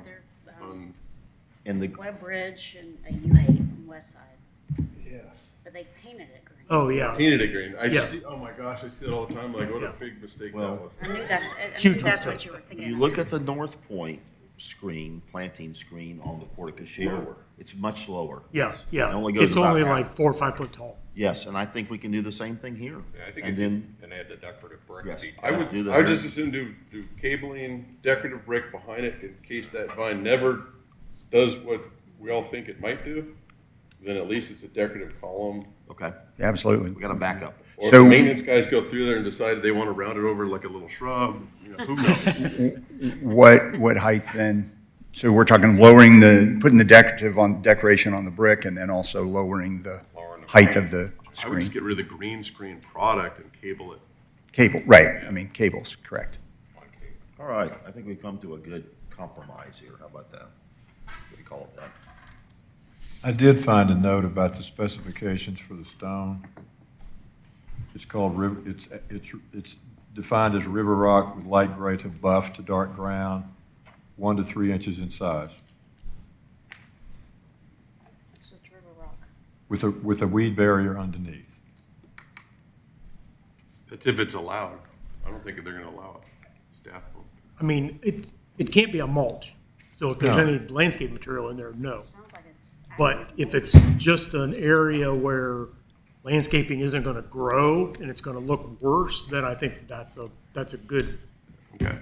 If staff's okay with it, I mean, Yeah. it's a harsh spot right there. Yeah, there's no Heat from proposed- cars, reflected heat off that wall. Yeah, there's no landscaping proposed in that area, so that's kind of like the fine line of is it a mulch or is it not a mulch, because it was not yeah, landscaped. I think we can leave that to you guys. I mean, you know, the intent of rock mulch is, that it dries the plants out, but if there's not plants there and we're good with that because there's a good reason there's not plants Okay. there, then I think And we're good. that's the spec that I was Looking for. after versus lava Yeah. rock or white Yes, quartz rock. absolutely. or- Yeah, no lava, no lava It's rock. not a We're- view, there's no view of it from, by pedestrians or No, anything like that. no, so- it's behind that wall down at, It's really, it's a maintenance thing, yeah. is really what I think it it'll be. is. I think it'll be fine. I think maybe just instead of calling it rock mulch, we don't use mulch in the terminology. Yeah, just on your tag, when you go for LDP, don't call it mulch, just call it river rock or. Yeah. decorative Drainage rock. Drainage rock. There you go. Now we're talking. If we say drainage rock, the contractor's gonna go out and he's gonna get some. I'm good with semantics on drawings. Drainage rock, that's a new, I gotta write that one down, drainage. No. That's a term that's not for architects. Yeah, Chi, Are you not a landscape architect? Yeah, I'm a landscape. Okay, so. But architect building guys, no, we can't allow that out. Gee whiz. General public. Chi, you can edit that specification to have take that smearing. river rock out from under the mulch category. What was that? Oh, out from under the mulch. So there's no confusion.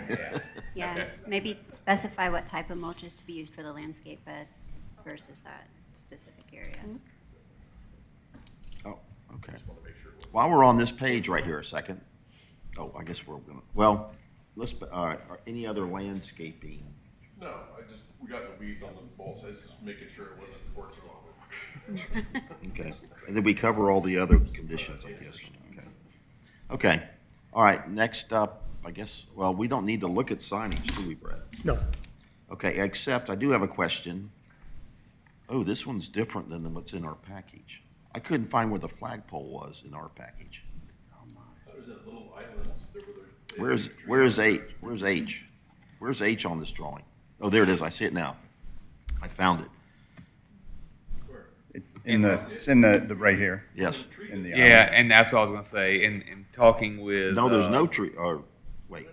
Okay. Yeah, so we were actually talking about moving it over to, if you wanna move your cursor up to right here, in this area, because of that issue, that, so it could be closer and not compete with a tree. There is a tree. There is a tree there as well, but there was, Actually, on the new plan, it's over here by the dumpster. okay, you're right, sorry, I'm thinking a different site. Over here. Sorry. Yeah, it's over here by the dumpster. Sorry, different site. Gee. Yeah, so it's at the, it's right there. Right here? Yeah, it's shown there, but the H is not on the right spot. Unknown tree. All right, I'm sorry, where is the flagpole? By the dumpster. By the dumpster. Oh. Oh. Oh, I thought there was a tree, never mind. It says unknown, oh, that's, never mind, that's where it's being built. Never mind. So the flagpole is by the dumpster. Ooh, but there's gonna be all this landscaping there. It's gonna be hard to raise and lower the flag. It's gotta be, let's see, hang on. It's on the point, no, it's actually right on the point. I thought it said dumpster had to be, Shouldn't be much landscaping You've got there. shrubs around the dumpster, and then there's a little open space for the flagpole. a little open space. Yeah, well, it looks like what they did is they flagpole's out on the corner, right? So the Oh, I see landscaping it is now. between the Okay. flagpole. Got it, Yeah. okay. Actually, they're calling out dwarf Yopon holly on one side of the dumpster, which isn't gonna screen There. kind of It's that like right there it northeastern is On side. the end, Yeah. and there's little shrubs That's not much behind of it. a screen, is it? Dwarf. No. It's right there. Well, both sides.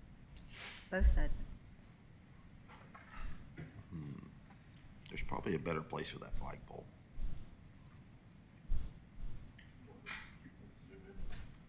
There's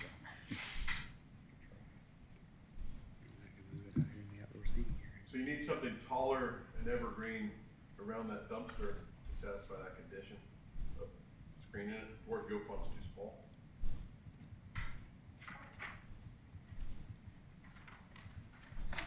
And that is condition number 13. Heavily screened.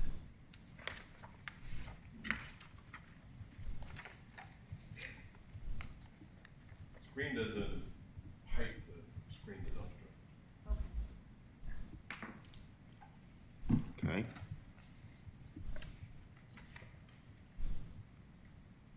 All right. Any suggestions? Maybe an emerald green arborvitae is nice and tall and skinny for that location, especially in that north side. You may have room to do something like Amelie Stevens or one of the taller hollies on the south side, or something similar.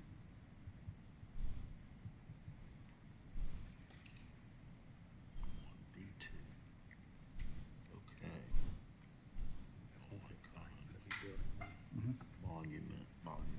So we don't need to do signage? I'll do signage. So are we moving the flagpole? All right, looks good. I think it's gonna be, I mean, everything's gonna be pretty tall in there, so. What about on the left side of the building? There's a totally open area on the left corner if you're looking for. That's the, outdoor seating. Isn't there a little island that doesn't have a lot of landscaping on the left side? We can let them figure it out based on, okay. Or I guess that's on the. All right, we're on to lighting now. Okay. So for lighting on the outside of the building, on the exterior of the building, we had wall sconces. Typically, they would use the standard small cylinder sconce. After discussion with the design review board there, they were recommending that we had something that was larger in scale. And so we sourced this light right here that you can see. We'd be using the ones that are 3 feet tall so that they've got a little bit more prominent appearance on the building. And they will be in a dark bronze that matches the finish of all the rest of the metals on the exterior. And when we look at the elevations, you'll be able to see those. Let me see if I can find an elevation that shows. So right there, you can see kind of the size, the scale of these wall sconces on the building.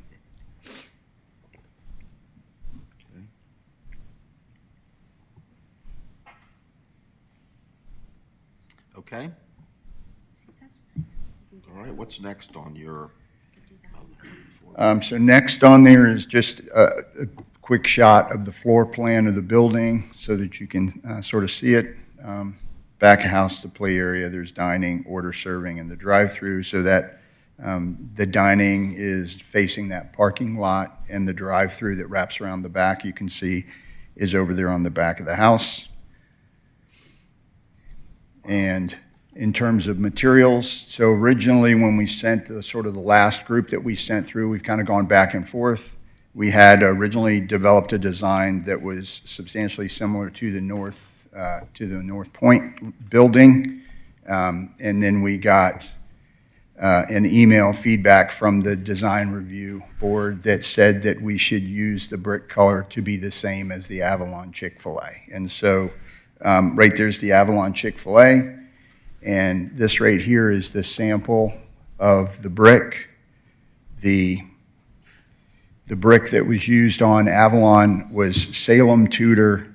They do not make Salem Tudor anymore. They make Spalding Tudor. However, in discussing with the manufacturer, it is the exact same brick. It's made at 2 different manufacturers, but they discontinued one of them. They didn't discontinue this one. So the Spalding Tudor is essentially the matches exactly the brick that you see right here on the Avalon building. Right.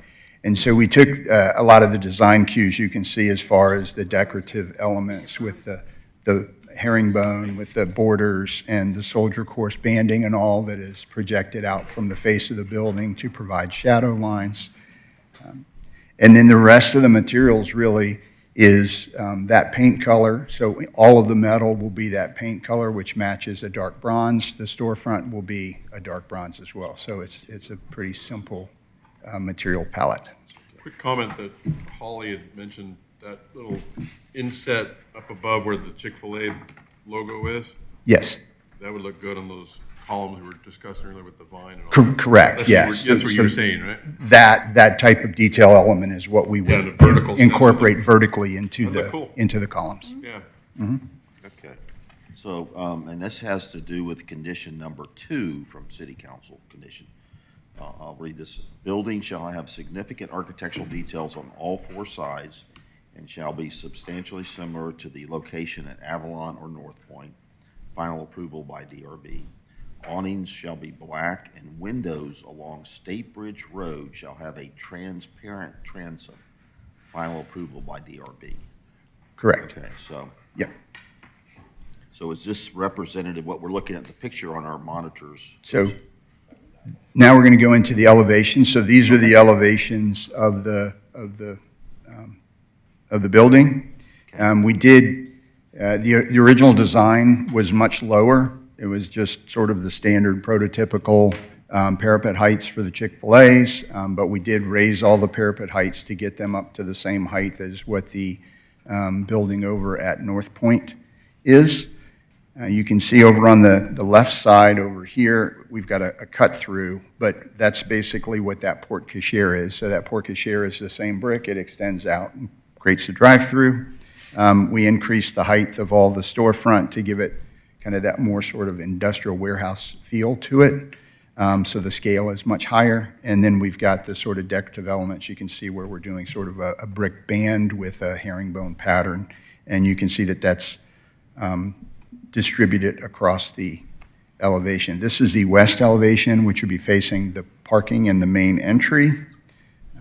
This is a colored rendering, just to kind of give you a feel of the color. We're not trying to make it look like the actual brick. We have some rendering, some conceptual renderings that show that much better. So, oops, sorry, Brooke. Yeah. If you'll back up to that.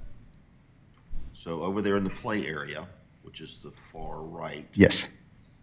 It looks like, because I'm looking at your rendering, it looks like it's clear glass, the first 3 panes. Correct. And then above that is a frosted, it would be a frosted glass. okay, and that's, okay.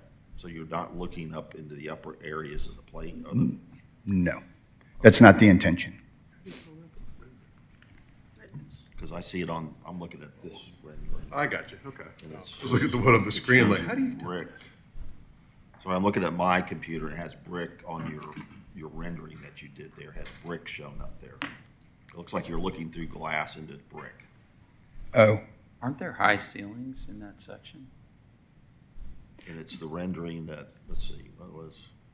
So I think along those same I'm not lines, sure which looking at this rendering you're elevations looking at. on the screen, can you march us through which windows are see-through, transparent, which ones are frosted? So everything in here is see-through down to this lower level, and then the intention was that the high windows would be a frosted glazing.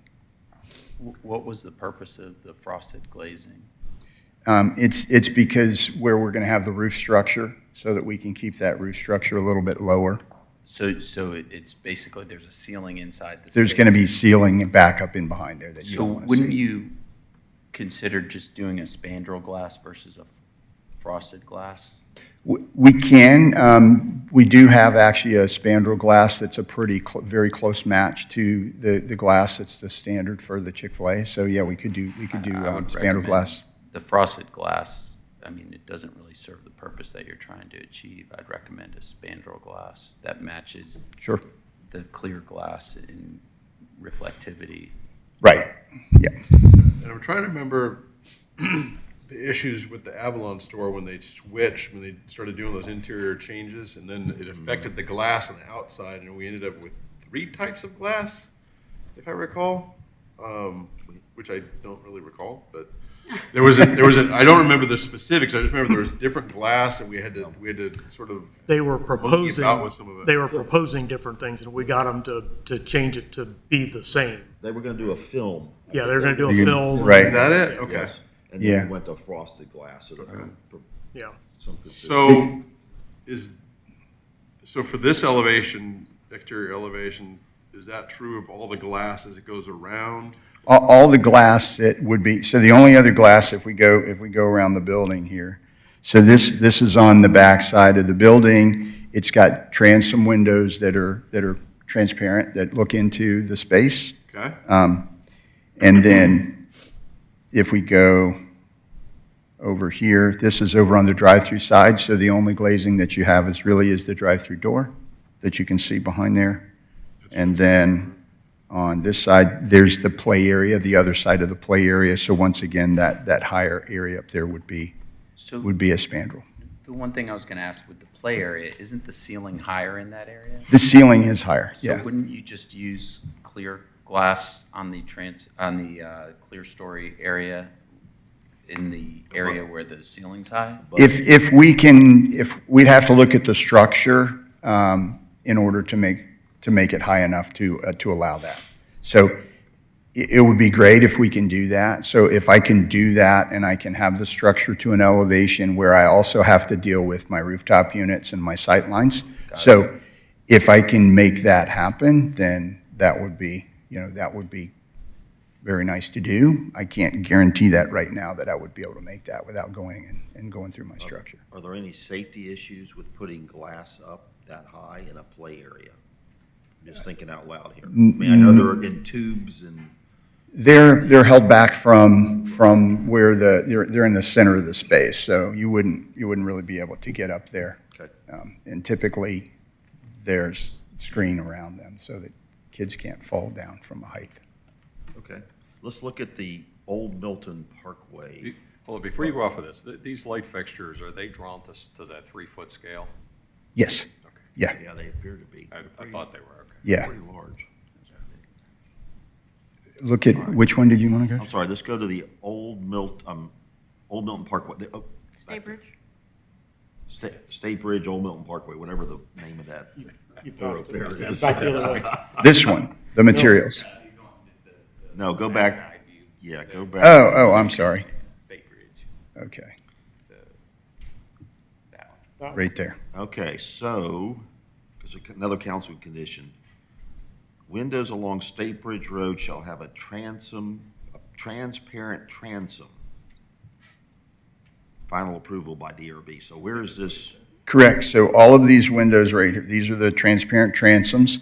This Okay. is the back of the building. It's the back of house. So we're able to put those in up above the cooking equipment and everything, and they bring daylight into the kitchen, but you don't really want to look into the kitchen, and there's equipment there. These areas that you see on the end, on this sort of towers, where we have a larger decorative area brickwork, we did have those originally as windows, but it would have to be spandrel glass because they go into, we've got hoods back there and all. So it was a recommendation by staff that we look at doing a decorative brick in Okay. place of the windows. Got in that. those I was locations. just worried about that we were going to see kitchen equipment through the transparent transom. Right. And I guess that doesn't mean it's clear, it's just transparent. So it could be frosted. What's the definition? Transparent to me means that you can see through it. Yeah, I would say that transparent means see-through. See-through. Okay. Yeah, but again, we don't want to see the kitchen equipment. Right. So if we're Right. going to see kitchen right. equipment, then we'll, yeah. Yeah. It wasn't, it was the intent to give it So, look, because when they presented to council, it was frosted windows all the way down. It's like, Right. well, Oh. that's okay. silly. They would want that look, so. Does anyone on the board have a preference for spandrel, and I'm referring to the clear story glass, spandrel versus frosted? We typically, when we're hiding above ceiling materials, we use a spandrel which appears black, but you match the reflectivity of the glass. Exactly, yeah. I mean, and Chick-fil-A has done a lot of testing and research to identify a spandrel glass that is very close to the traditional glass So it looks- that's everywhere. I So think spandrel's a good suggestion. spandrel would be great.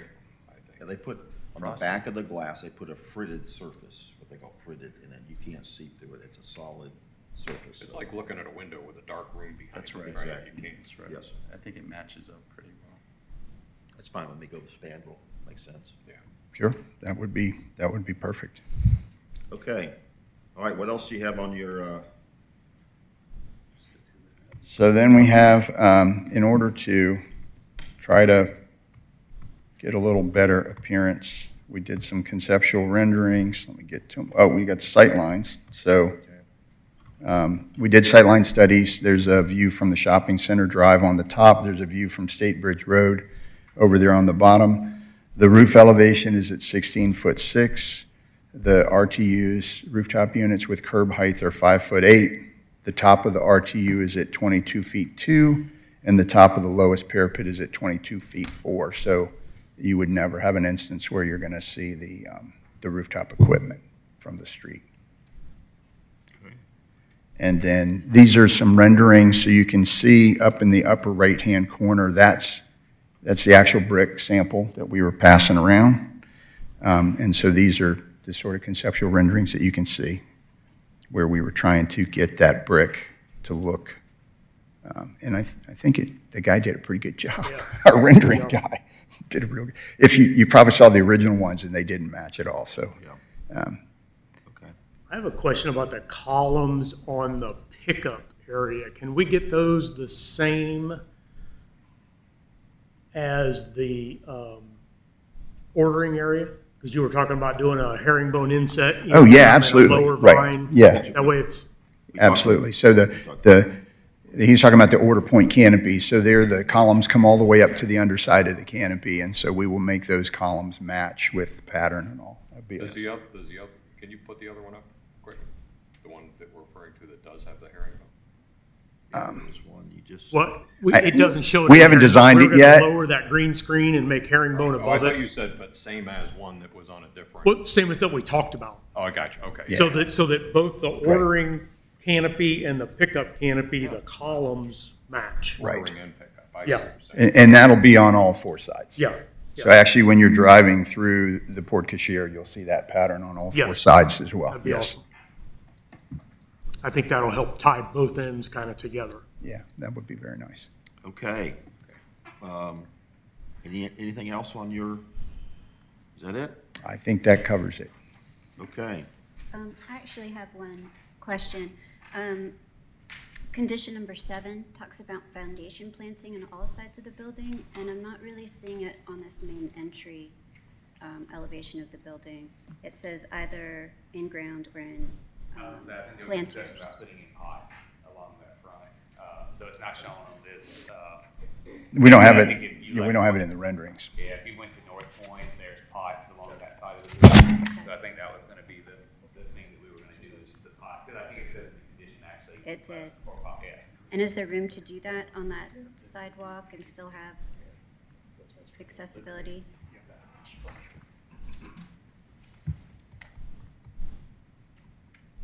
That dimension, but, there are areas where we can do it. We may have to do it, on the outside of the door, so like where you come in from the, ADA ramp. So where the ADA parking is, we would probably have to put it on the left side of the door so that it didn't block any accessibility, but we could put some planters, to the left side of the door here and then also to the right of the ADA ramp there. So On the patio. Yeah, as far there as could be some on the quantity, patio side as well. 2 to 3 planters? Yeah. Okay.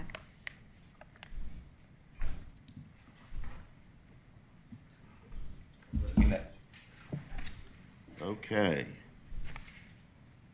We want you to know Chick-fil-A's been a good neighbor to us, so we're just trying to make it even better here as we, Understood. as we go through this process. We want you to have another flagship store that you can use besides North Point. Exactly. You can use this one and say, here's another great one we did in Alpharetta.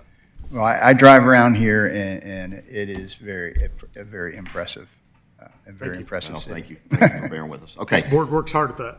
Before we have any motions made, I need to ask for any public comment. Is there any public comment this afternoon? There's no public comment. There's no public, so there's no public comment. Nobody left. All right, Mr. Chairman, Okay. regarding DRB 240003. Frank, can you turn your? Oh, Oop. I didn't make that mistake as many times as some others, but. Mr. Chairman, regarding DRB 240003 Chick-fil-A, motion to approve the site plan as presented with the suggestion that applicant look at relocating or eliminating the parking lot entrance exit on the northwest corner of the site due to the complexity of traffic flow at that intersection, with final review and approval by staff and consultation with the city's traffic engineer. And a motion. A second. Okay, motion by Mr. Swing, a second by Mr. Owens. Any comments or questions about the motion? Okay, there being none, I'll call for a vote. All in favor of the motion, please raise your hand. 1, 2, 3, 4, 5, 6, 7. All opposed? No opposition, so motion passes 7-0. Very good. All right, site plan's done. We've got landscaping. All right, so, Mr. Chairman, same applicant, motion to approve the elevation of materials as presented with the following conditions. The columns on the drive-through ordering and pickup areas will have a decorative herringbone brick detail. For clarification, the brick selection is the Spalding Tudor brick as presented. And the transoms will be spandrel glass versus frost in the areas where they were shown as frosted glass. And the transom in the play area will be clear glass if possible. End of motion. Okay, a motion by Mr. Swing, a second by Mr. Rowan. Any comments or questions about the motion? All right, there being none, I'll call for a vote. All in favor of the motion, please raise your hand. 1, 2, 3, 4, 5, 6, 7, okay. All opposed? No opposition, motion passes 7-0, okay. Are you getting a fee for all these motions? I'm just on a roll. Okay. Mr. Chairman, same applicant. Motion to approve landscaping as presented with the following conditions. The Carolina jasmine vine on the drive-through pickup will be eliminated now that we are going to have decorative detail, brick detail on the columns. Applicant will put in taller dumpster screening, which meets condition number 13 from City Council. The suggestions that were made were emerald green, arborvitae, or Nellie Stevens holly. You got more. I'm surprised you jumped in. Well, you told me you wanted me to do it. Okay, so I'm going to do end of motion, and he can do a friendly amendment. End of motion. All right, well, need a second. I'll second. All right, we have a motion by Mr. Swing, a second by Mr. Corkle. Okay, comments, questions, discussion. I was usually scribbling. Okay. Jen, what motion were you referring to about the landscaping planters being added on the front? What condition were you? 7. Number 7. Yes. Okay. Oh, yeah. So, condition number, do you want to make a friendly amendment to that, and then, I can. Let me do that. What would be the amendment, that they submit that detail to staff since they didn't show it to us? Well, let's see, wait. Because it's a council condition, they have to have it, right? Hang on, let's see what his friendly amendment's going to So be. there'd be two. One is that is it clear on the rock mulch what it needs to be? Yeah, I think you guys are clear, so I don't need to amend that at all. And then the adding of the planters per condition on the front of the building, does that need to be added to the motion? It's an add to the drawing. If it's an add to the drawing, it needs to be an add to the motion. Condition 7, right? Yeah. So, I'd like to make a friendly amendment. Can you repeat the friendly amendment? Yeah, absolutely. I haven't made it yet. Absolutely. I'd like to add a friendly amendment that the applicant add, per condition number 7, foundation planters in the front of elevation of the building as discussed. End of friendly amendment. Okay, so now we have a friendly amendment. Mr. Swing, do you accept the friendly amendment? I do. All right, very good. And the person that seconded the motion, which is yourself, Mr. Corkle, I assume you accept the friendly amendment. All right, he does. All right, very good, he does. Okay. So now we've got a motion with a friendly amendment attached to it. Any other discussion about the motion and the friendly amendment on the floor? There was discussion about the flagpole. I think we wanted to have it relocated, right? Yes? I don't know. It didn't bother me where it was, but. Didn't bother me where it was. But now that we've got. It works over there. Okay. Okay, guess not. Anything else? And we still have, I know we've got site lighting to do. There may be another miscellaneous. We didn't finish that motion though. Yeah. What's that? We didn't finish the landscaping motion yet. No, we're still, I'm just making sure. Okay. Trying to, I don't know. this is part of the discussion. Okay. I didn't know if Okay. you're moving on to a site lighting motion or. No, well, okay. All right, there will be no further discussion on the current motion on the floor with the friendly amendment. I did at one point, that's right. So when he talked about eliminating the vine, that means eliminating any vine climbing apparatus, everything. Right. Right. Okay. Yep. So we're clear on that. Yeah. All that goes away, cabling, screen, whatever you call it. All right. Yeah, so just decorative herringbone pattern. Is that okay, Brett? Yeah. Okay, very good. All right, anything else about the motion on the floor? There being none, I'll call for a vote. All in favor of the motion, that includes the friendly amendment, please raise your hand. 1, 2, 3, 4, 5, 6, 7. All opposed? No opposition. Motion passes with a friendly amendment, 7-0. Okay. I know we had site lighting. We looked at that. Is there anything else that we need to address? I don't think so. I mean, we talked about site. Do we need a motion on site lighting, or? What they showed us, we're okay with. Brett, do you want a motion on site lighting? I don't think so. Okay. All right. Okay with it. I think we're done. I think we're done. All right. Ready for a Chick-fil-A sandwich now. Lunch, something. Okay, very good. Thank you for your time this afternoon. Thank you very much. Okay, 12:35. With there being no further business, no further applications, and no objections from fellow board members, this meeting's hereby adjourned. Let's get our box lunches. Thank you for being here. Next meeting's April 19th. 2 applicants, it may be down to 1. Okay. Okay, thank you, everyone. Woo.